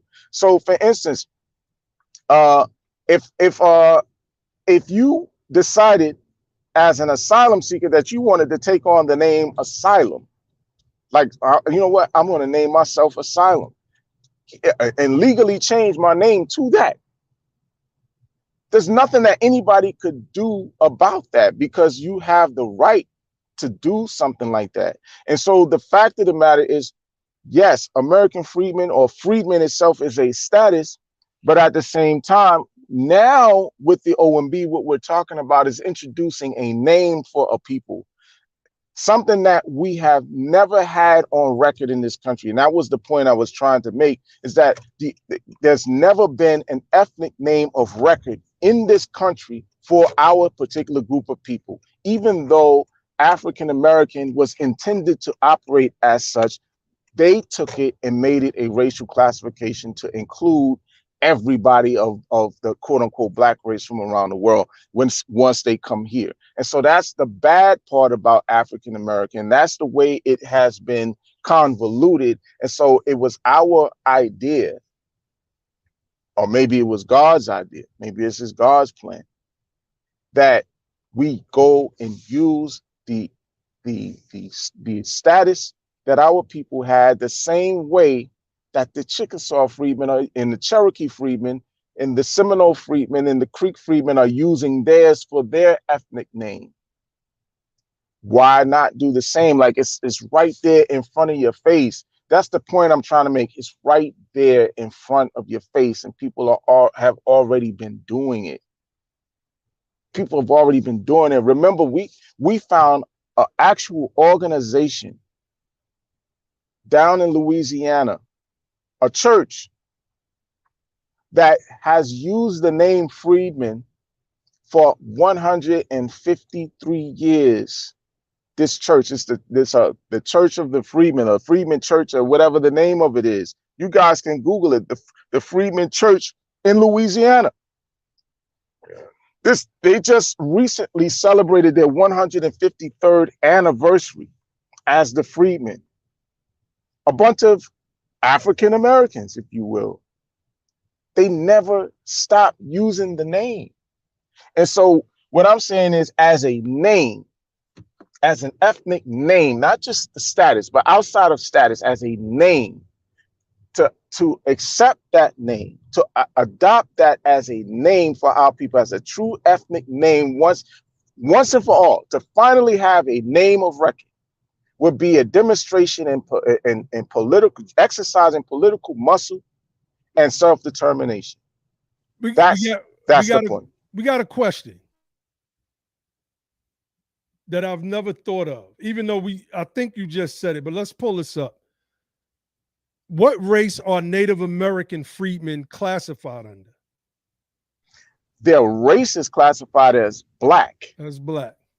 Yeah, they're considered the Black Indian freedmen. That's right. That's right.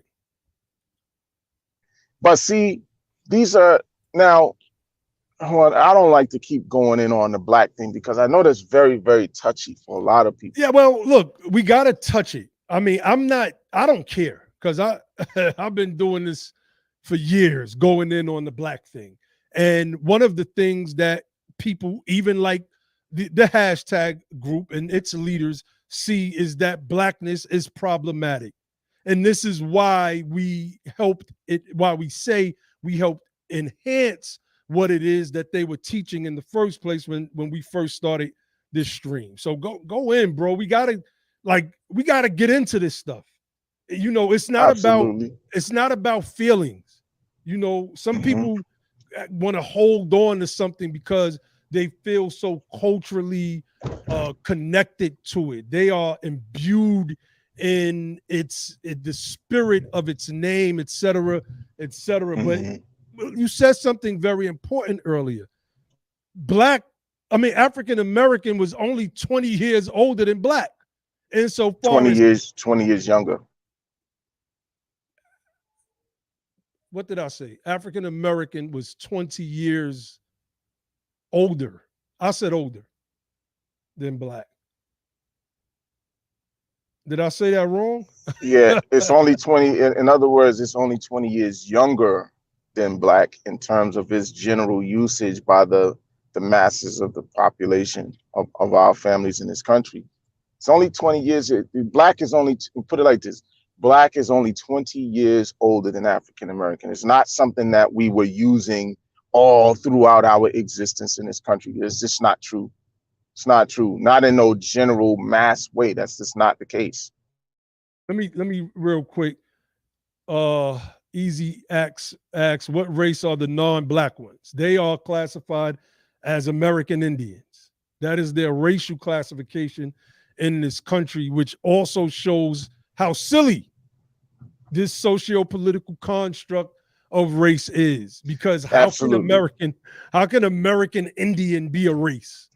Well, look, the fact of the matter is, he's right. Whoever that is right. And this is why I was saying, if you read the American Anthropological Association's response to Federal Directive 15, and just like read that thing and get into it, you're going to see, man, they break that thing down so lovely, so lovely. And it's not even a new piece that they did. This is something they did years ago. Wait. Ali is the one that found this piece. I mean, how many years ago did you find this, bro? 10? Yeah, it was a long time ago, man. I'm just saying, we've been on this, fam. We've been on this thing. Go ahead, bro. So, you know, fortunately, the Moors never responded, right? But remember, I had found this years ago and I presented it to the brother Sharif of Ali's Men. And I was like, yo, man, you need to, like, the Moorish Science Temple needs to respond to the OMB and get in on these public hearings, right? You see, the Asians did it. I mean, the Indian Americans did that stuff. And, you know, the Moors should have been in, you know, luckily they didn't, right? Because then there would be another conundrum, right? We would have to be contending with that whole thing. But that's just because that's where my mind was at that time. It was on that whole, you know, Moorish identity. Wait, bro. It made sense. If you really think about it, it made sense. We were really trying to disaggregate then, right? Because we understood the limitation of blackness. We just didn't understand it at the level that we understand it now. Absolutely. You're absolutely right about that, man. And when I did that, shoot, man, that was like 7, 8 years ago when I was talking to him and the brothers at Ali's Men about trying to set up a meeting with the Office of Management and Budget regarding Federal Directive 15's racial and classifications in that quote unquote ethnic categories. That was like 7, 8 years ago. I can actually I can go in the inbox and screenshot the conversations so you can see the years and the dates on that stuff, just so you know that we're not lying. Like we've been in this kind of like headspace for a good while. It just got refined, like Brother Naheem said. We kind of refined it as we move further into the reparation space, and away from that. So yeah, I mean, So shout out to Sister Camilla Moore, man. That's a indeed. good sister right there. That's right. Go That's ahead. right. I just want to respond to Sister Tanzi's comment. How do we come against the color/race concept? I believe, and this is my opinion, that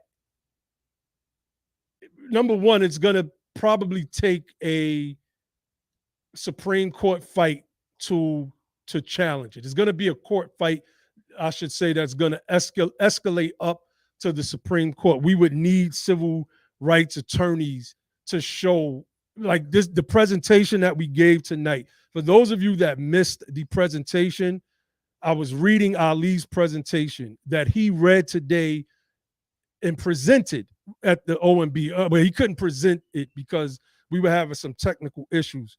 But he read everything that I read. He just didn't show the slides. Go back and look at this thing, because it shows. Go back to the last several live streams that we've done.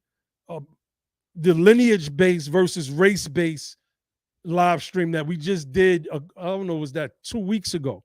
Go back and watch that. We play, I think the live stream before that, Erwin Chemerinsky's testimony at the California Task Force. We came in this thing saying that race was problematic. Again, let me do this, right? Because this is the simplest way, right? You could clearly see, let me put, my skin is brown. Y'all see that bracelet on my wrist is clearly black. And y'all can see my brown skin. Y'all see my brown face. My skin tone is brown. Y'all can see my black beard, my black eyelashes and eyebrows, the black headphones. How do we get this terminology? How do we get this term black? Why does my hat look crooked? How do we get this term black placed upon us? How? It is something that we've accepted. It's just like the term Negro. It was something that was accepted at that time. That's why you will hear Martin Luther King Jr. speaking about the Negro, and speaking about the Negro in a personal sense with affection, right? This becomes a term of affection, of endearment almost, although these names and terms were designed to denigrate us. And I know some people, they're sensitive about this topic, but we have to address it. Again, my skin is brown. This thing on my wrist, this bracelet, you can clearly see is black up against my brown skin. You can clearly see that. My eyes are not tricking my own mind, and I'm not going to let my mind trick my eyes. It's just as simple as that. And we just gotta challenge it. We have to challenge it. Tanzi said that's whites. That's one of my main issues in this area. It's white supremacist pseudoscience, and that's a fact. That's what it's based on. Yeah, go ahead, bro. That's an absolute fact, and I'm glad that some of our family are able to see it from a non-emotional standpoint, like, because in order to be able to see that, you're breaking up, bro. Yeah, Ali, you breaking up, bro. Until I get in a better spot. Yeah, I can hear you. I just heard you right there. All right, how's it now? Yep, I hear you. Yeah, I was just saying that I'm glad that some of our people can see it from this non-emotional perspective, and it's really like an intellectual thing, right? To be able to see it. What you got to do is look up Johann Blumenbach, number one, and number two, a man named Carl Linnaeus. Carl Linnaeus. Johann Blumenbach and Carl Linnaeus.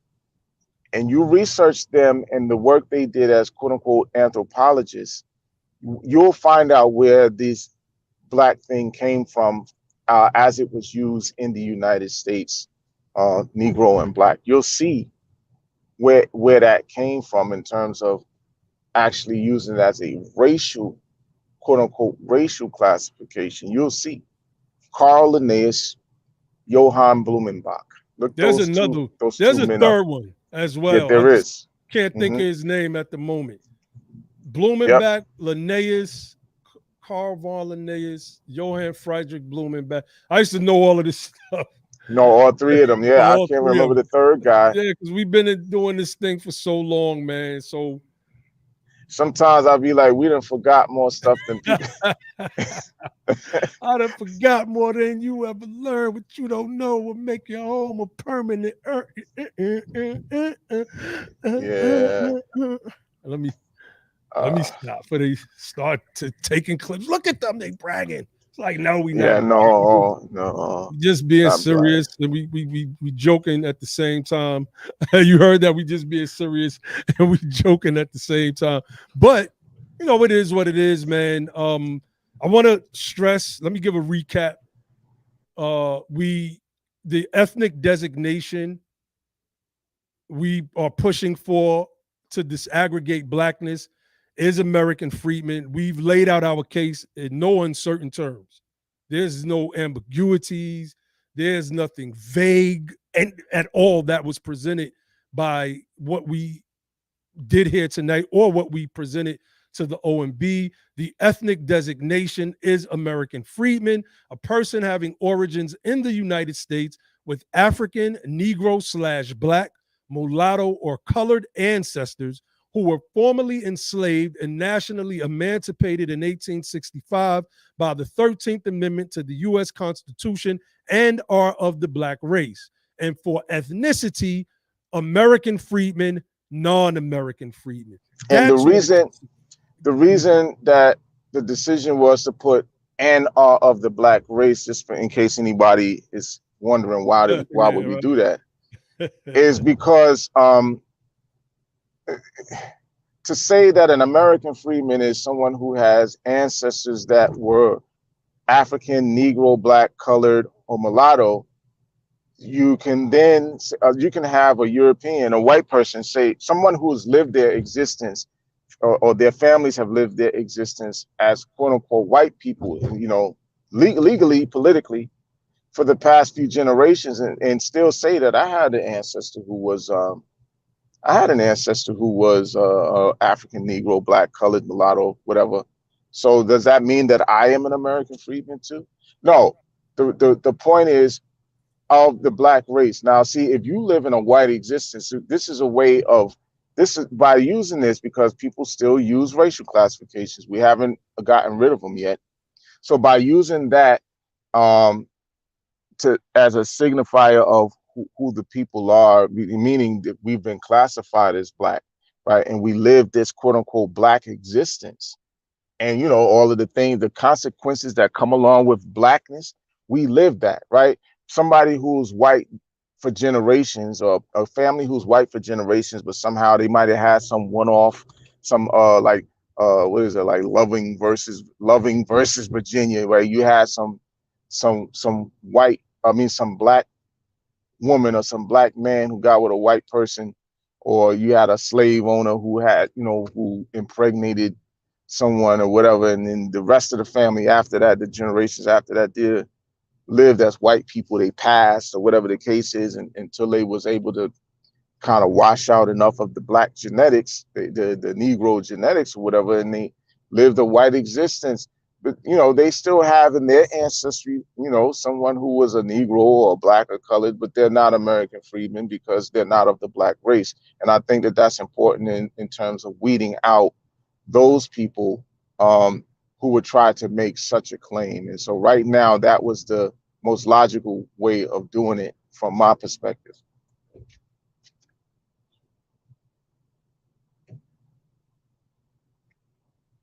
Who was that, Brother Josh? You still there, Naheem? My bad. I was on mute just talking. Yeah, Josh just fell off. But yeah, so I just want to just want to stress what you were just talking about, and I just got thrown off in several different ways. I was typing, reading, then Josh jumped on. But I mean, that the presentation today pretty much highlighted why we need to, and this is me forgetting my point and trying to just trying to come back and keep it flowing. Why right? we need American freedmen, right? Basically, we need that, man. It's like the ancestors, you know, we always say it's providence, right? Isn't that what we say? We say this is providence. This is something that was guided by the ancestors, the great or the great God of the universe, however you want to look at it, because the fact of the matter is, look at how many people get it. Brother Divine gets it. Sister Roz gets it. Sister Friday gets it. Brother Chad gets it. Brother Marlon gets it. Sister Kelly from the DMV Freedom, Kelly out there, she gets it, right? All of these people came from a certain group of people, but they get it. Brother Ibrahim gets it. Brother Tony Blunt gets it. These are all people who came from a certain hashtag group, but they get it. The OG Otis gets it. He gets it. Right? So many, Sister Tansy gets it. So many people, come on, Brother Tariq Nasheed gets it. He does. He does. Believe that, he does. He gets it. Sister Shanna gets it. Brother Shannon Freedman, he gets it. Brother Prime gets it. Sister Buffalo gets it. Sister Morgan Moriega, she gets it. They get it. Sister Connie, come on, man. I ain't gonna forget Connie. Sister Connie gets it. Sister Tiffany gets it. They get it. Brother Bahi gets it. Come on, man. That remind me of that old KRS joint. Is down with us. And we still number one. I'm just saying, man. I'm just saying. Brother Marcus Champion, man, he gets it. Our brother Marlon Watson. Marlon Watson gets it, brother. Sister Cynthia, Arthur Ward, he gets it. Come on. It's so many. They all get it though. I know that. And see what brother Michael Wayne. Brother Michael Wayne from Michael Wayne TV. Right. He gets it. That's right. That's right. Brother Michael Wayne, the one that done straightened out all of this hip-hop mess. A lot of y'all don't know who Brother Michael Wayne is. Brother Michael Wayne is the one who has the YouTube channel that's really is the one who documented everything that everybody needed to straighten out all of this mess about hip-hop. That's right. Brother Michael Wayne gets it. That's right. That's right. That's right. I'm trying to find your question, Easy. You might have to type it again so I don't have to scroll all the way back up. So you can still hear me, my brother? Yep, I hear you. All right. Not my bad. Phone call came through. Let me see. What's good TV said, I get it. That's right. I was gonna say, many people and many of our opponents and their antagonists on the other side, particularly those who represent the hashtag, will say, oh, all of those people you're naming, especially that was formerly a part of that whole thing, because they were in an organization at the time, they're just doing this because they want to, I don't know, strike a blow at them. No, that's not what it is. That's insulting. I mean, that would be insulting, it would suggest that they don't really have the knowledge, wisdom, and understanding to truly get it. That's right. That's right. So, this thing is really simple to understand. And we've laid it out. We have so many videos on the Be the Power channel, and a lot of people see what it is. You got some people that don't want to give us props for the work that we do. Some people don't even mention it, and we don't care about that. I just got to be honest with you. But at the end of the day, like, we are helping to move this thing forward, man. And we are, I can't even say the tip of the iceberg, man. We are just the tip of the iceberg. And we're working in conjunction with our family across this country that's making moves. We're making moves, and we shout out everybody for the work that they're doing, period. We shout them out. So it is what it is. We, for the most part, have made our case. Yeah, I wish you could have came on, Josh. And that was the color of Wealth Report earlier, by the way. I was looking. I don't know why I just couldn't put two and two together. I think Black Seed had put that, Brother Derek had put that in the chat. So, man, Brother Black Seed gets it. That's right. That's right. Sister Satra gets it. Brother Muffet Nellin, I know that's the screen, and he gets it. You know, peace to everybody that's just joining in. What's good, TV? Empress T, I see you. Labor, NDC Love, I think I'm saying that right. I'm not sure. You know, Josh said my mama gets it. That's what I'm talking about, fam. This thing is not, let me tell you, when I was at Tesla and Figaro's Revolt Summit, shout out to Sister Lioness, shout out to the brother Raheem Shabazz. He got a very large platform on Twitter and on Instagram. And shout out to my sis Juicy Genius as well, man. Shout out to Sister Tesla and Figaro. You know, I've been able to meet some really good people over the past couple of weeks outside of the confines of this particular space, and it has been pleasant. It has been a pleasant thing for me to just meet new and fresh people that's kind of putting their foot down to take on the load of this movement. Let me just say real quick, bro. I was building the Sister Lioness. She introduced me to Brother Raheem Shabazz, and I was like, yeah, I know you, bro. I seen your videos before.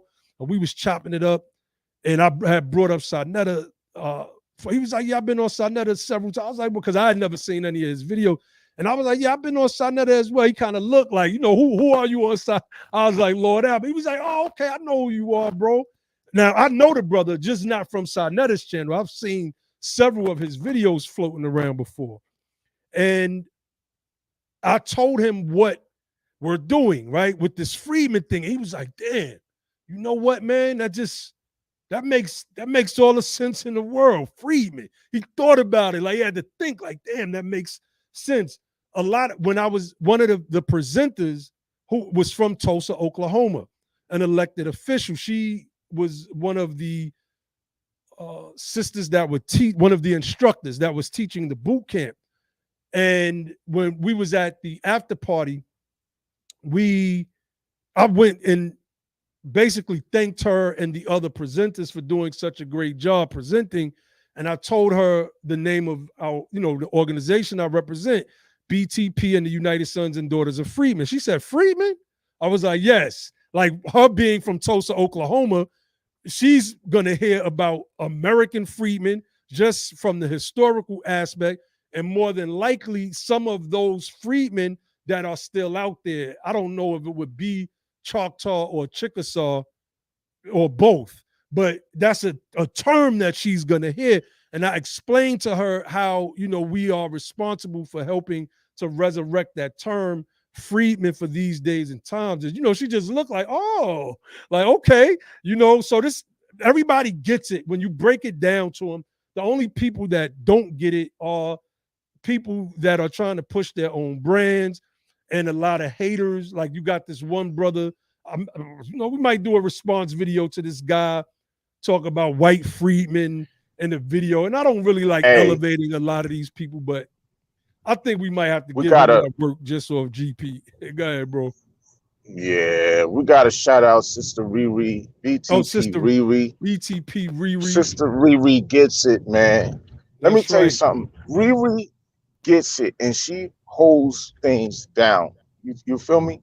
I'm not saying that just because that's my blood sister, but it's a fact. She That's holds right. it down. She gets it, man. Look, Tyreek gets it. My nephew Tyreek, my nephew Tyreek, he gets it, man. That's right. Xavier gets it. Her son Xavier, he gets it. My nephew Donnie gets it. That's a fact. That's a fact, Our, man. Get it. our They brother get it. Cato, Right? Marcel A gets great it. thing when your own family members. Marcel, listen, man. Come on, Marcel. Marcel was single-handedly. That's right. Okay. Now I'm not saying that other people weren't, but Marcel went into spaces by himself and was single-handedly holding shit down. Look, let me say, bro, I know that. even when there was contention between us and brother Marcel, that didn't stop him from shying away from something that's so easy to understand and go out and go and propagate it. And that's exactly what he did. That's So, facts. shout out to brother Marcel, man. Straight up.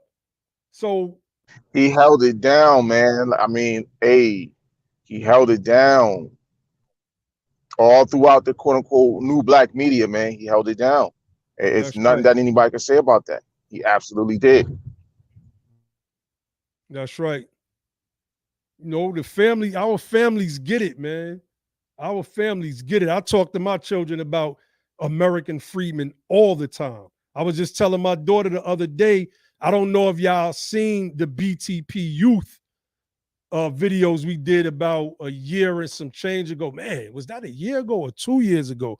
Where I had my daughter lead a group of her friends. Come on, y'all scroll through the channel and look at the BTP youth discussion. That was something that I wanted to expand upon. But things happen in life. But I've been talking to my daughter again about doing that. And the beautiful thing about it was that some of her friends, even one of her sisters that I didn't think would be want to be a part of that. She was like, I want to get on too. I want to read. I want to learn. So, of course, a part of it is just getting on camera, right? But to hear the discussion that they were having, I think they were 14 at the time, 14 and 15 years old. You already could see that they were going to grow into this understanding. But we got that Freedman thing, man. It comes and bites us in the ass at times when it comes to just the everyday dealings of people and being that young and friends and going through young teenage life. So, but she and I were just talking about that yesterday about restarting the BTP youth.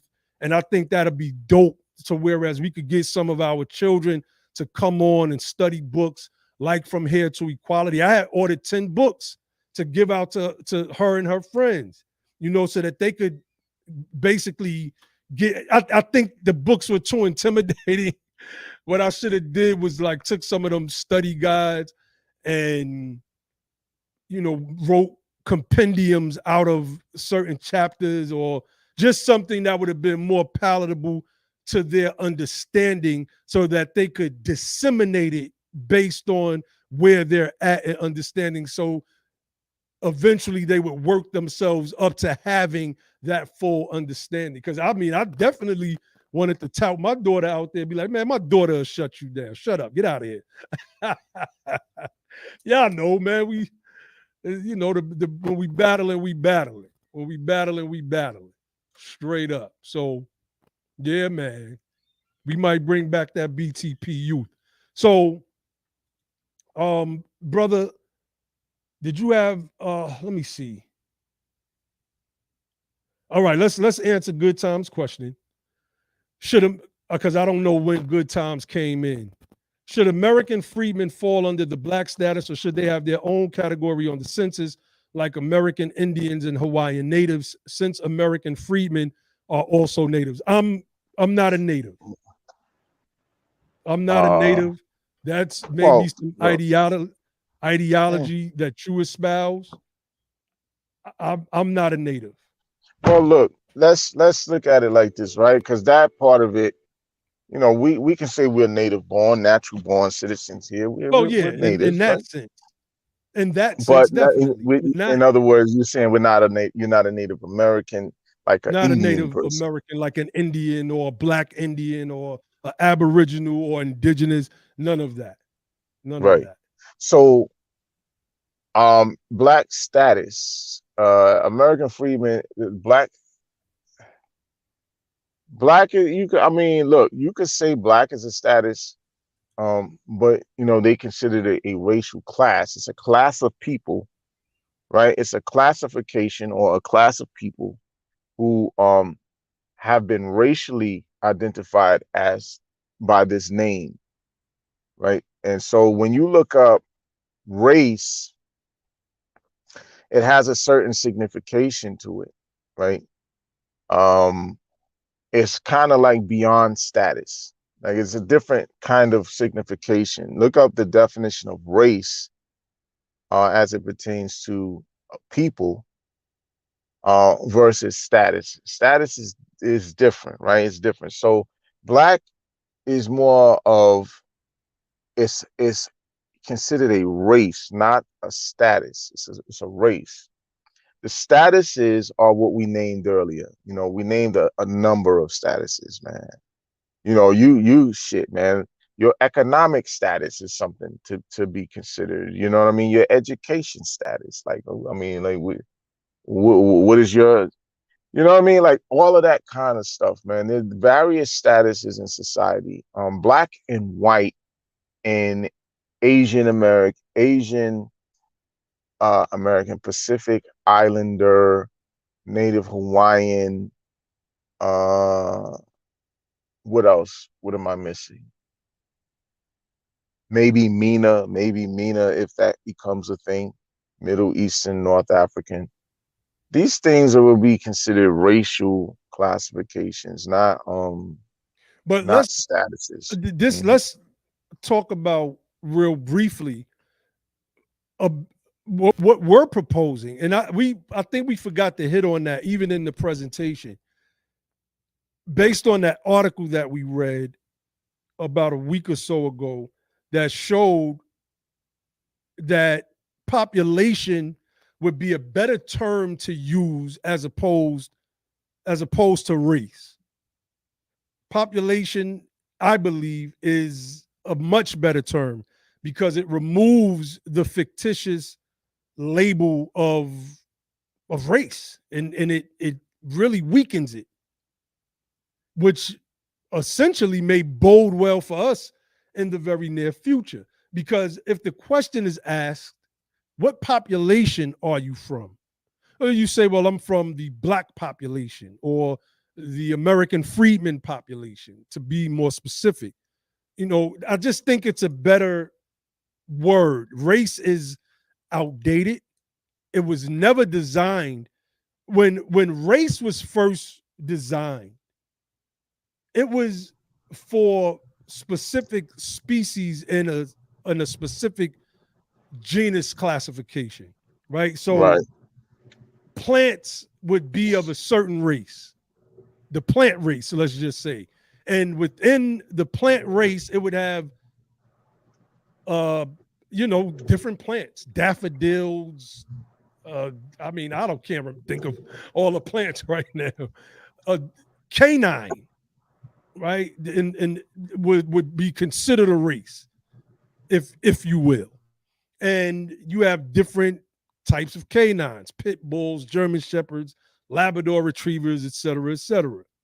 Human was supposed to be a race with different branches.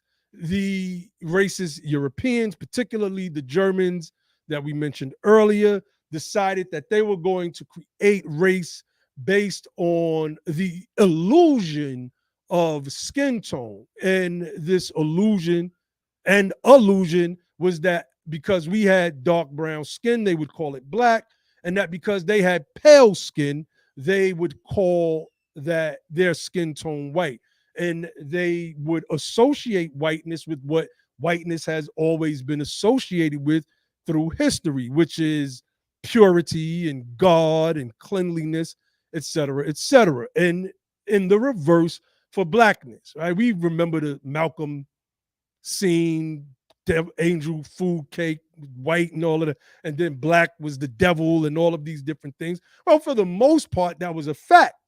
It was just that we accepted this term, and so we became offended by it. To read that black meant devil and darkness and gloom and sully and dirtiness, etc., etc.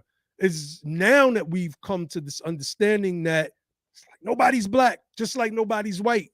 Whiteness was created as a mirror to blackness to show that one was innately superior and one was innately inferior. And we've turned that theory on its head. Absolutely. Since just our being here in this country alone. So and at some point, we're going to have that a deeper racial discussion. We're going to have that discussion. I'll let you speak to that, Ali. We got another question I'm going to address. Then we got to get up off there because I got to get up in the morning. Let me see. Shabazz Navarra said, can you speak to the schizophrenia of living a life based on a racial pecking order, but dealing with the politics of status? Your argument, your observations and arguments are brilliant. Honest, brother. So the schizophrenia of living a life based on a racial pecking order, but dealing with the politics of status. We're forced to deal with the politics of status. And our status, first and foremost, is based on this term Ali dug up called macula servitutis, right? And that basically means the stain of slavery. That stain of slavery is still on us. And while it is not an official status, it is one that is given to us socially, and it is enforced through the black racial identity, which causes the schizophrenia. Because on the one hand, I cannot sue under blackness. The Supreme Court will shut my discrimination and all of these other types of cases down. If it goes to the Supreme Court, more than likely they're going to shut it down. If I try to draft policies specifically, and I don't want to say just discrimination because some discrimination suits were successful, but we see what happened with Byron Allen and the but-for standard. But when it comes to drafting policies, you can draft AAPI specific policies and call it the COVID Hate Crimes Act of 2021 and mention a whole bunch of Asians in the bill. You can't, however, craft the George Floyd Justice and Policing Act and mention Black/African Americans at all, because then the Republicans will sue like they did the Farm Bill when the COVID relief money was supposed to go to Black farmers along with other farmers who actually did receive a majority of that money, and we received very, very little of it. Very little of it. In fact, I think it broke down to like $400 per Black farmer. And they broke down white farmers and what they received on average, and it was about almost 4,000.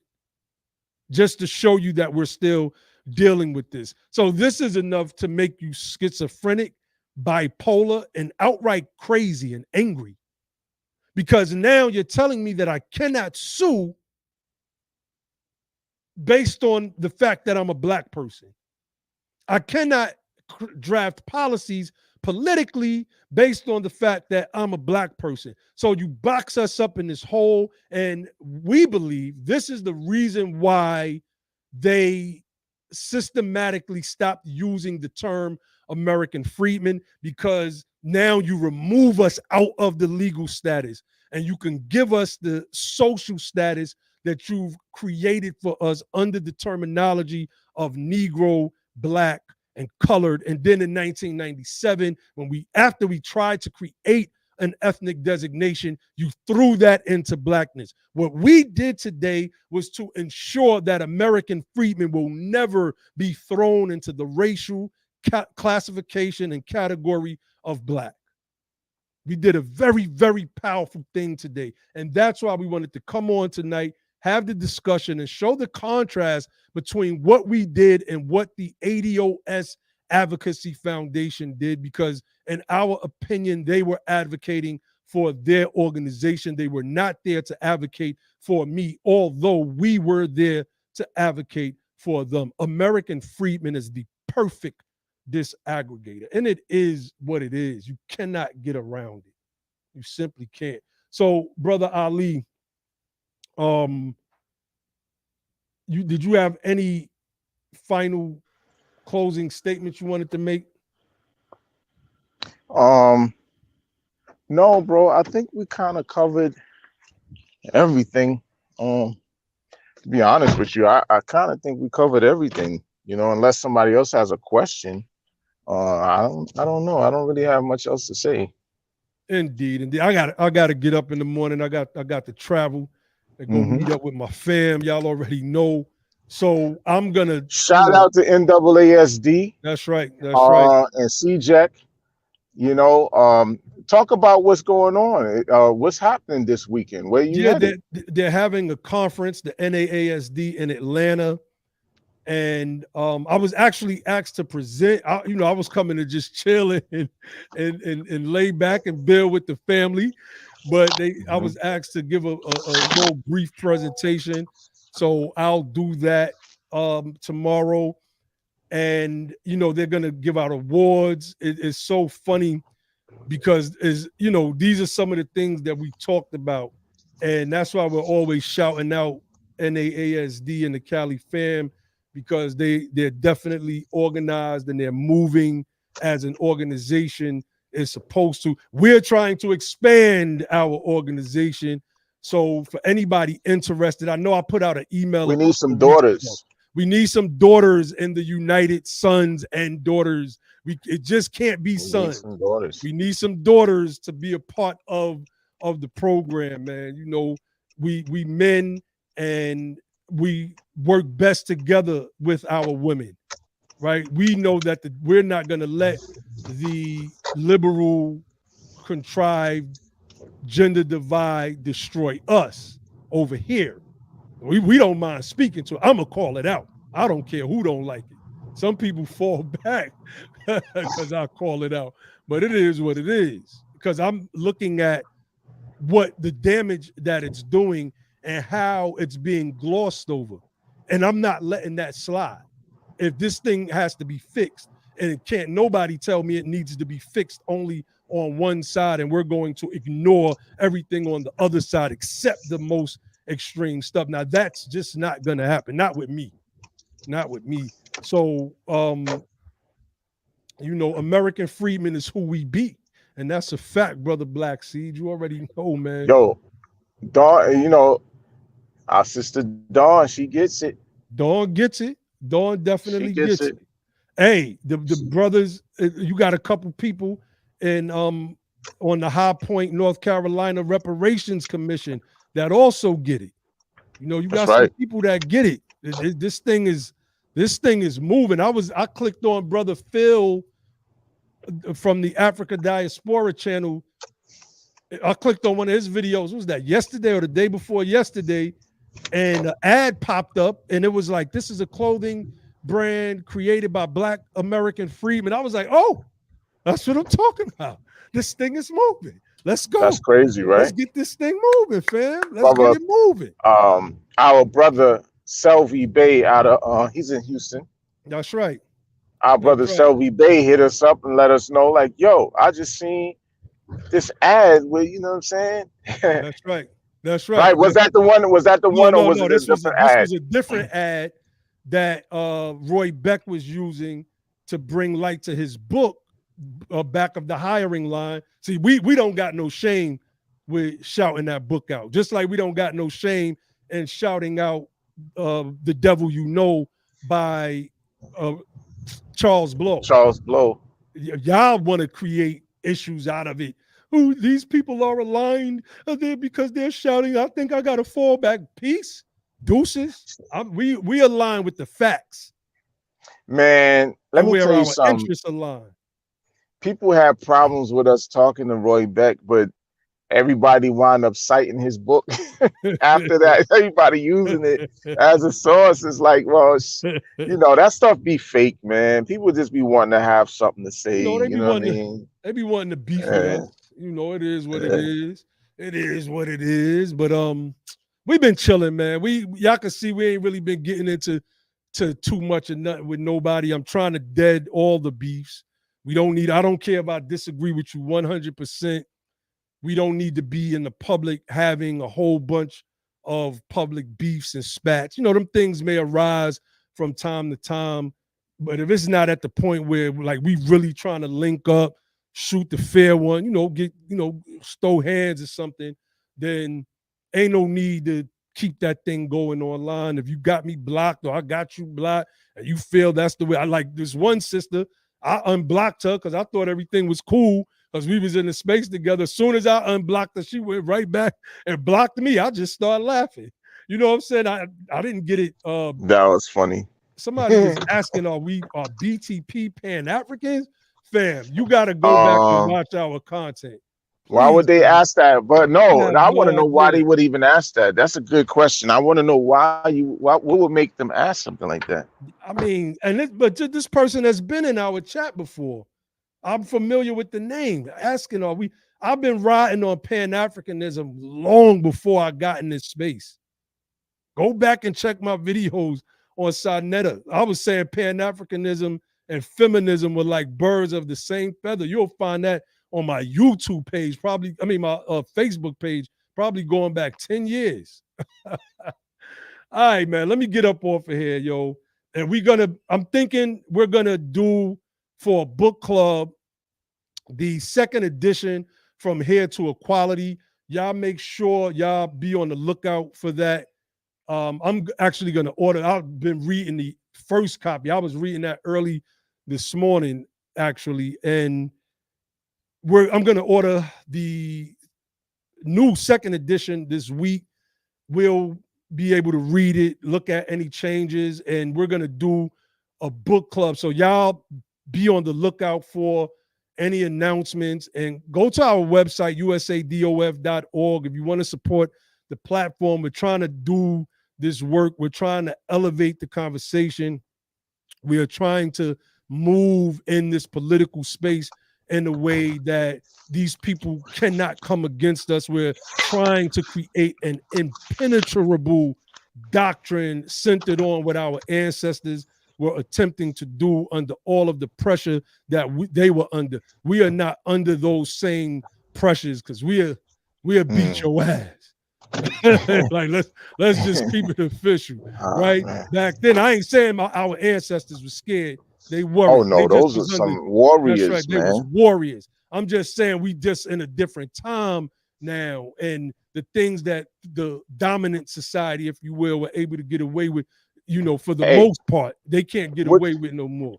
Hey, Naheem, what did Abraham Lincoln say about the freedmen? He said if it wasn't for the black freedmen, the Civil War would have been lost. That's right. Paraphrase. That's right. In other words, we could, if it wasn't for the black freedmen.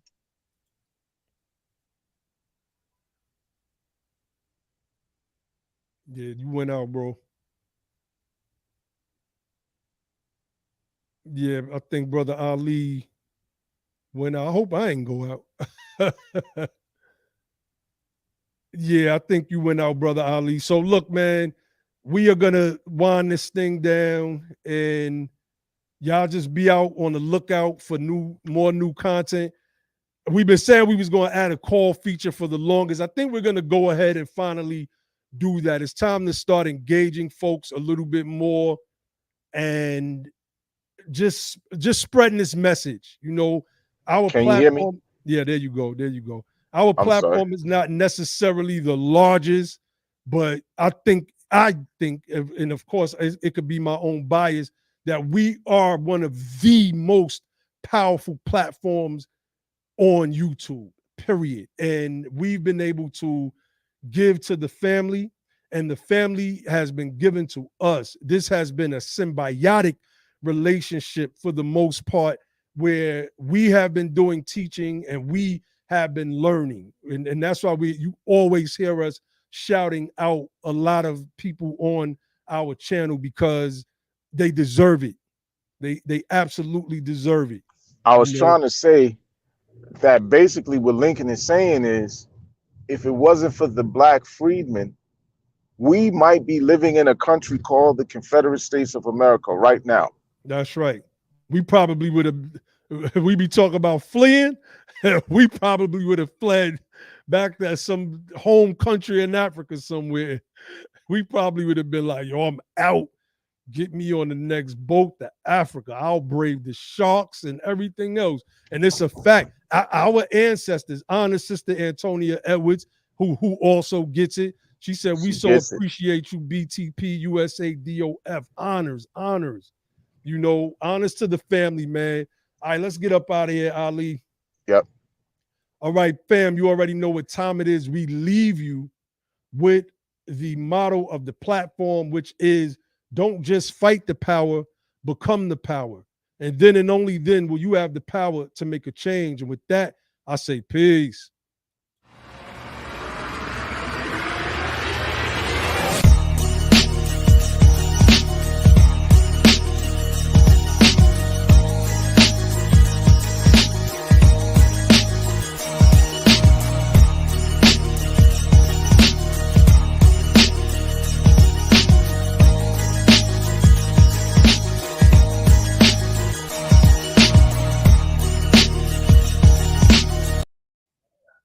All right, peace.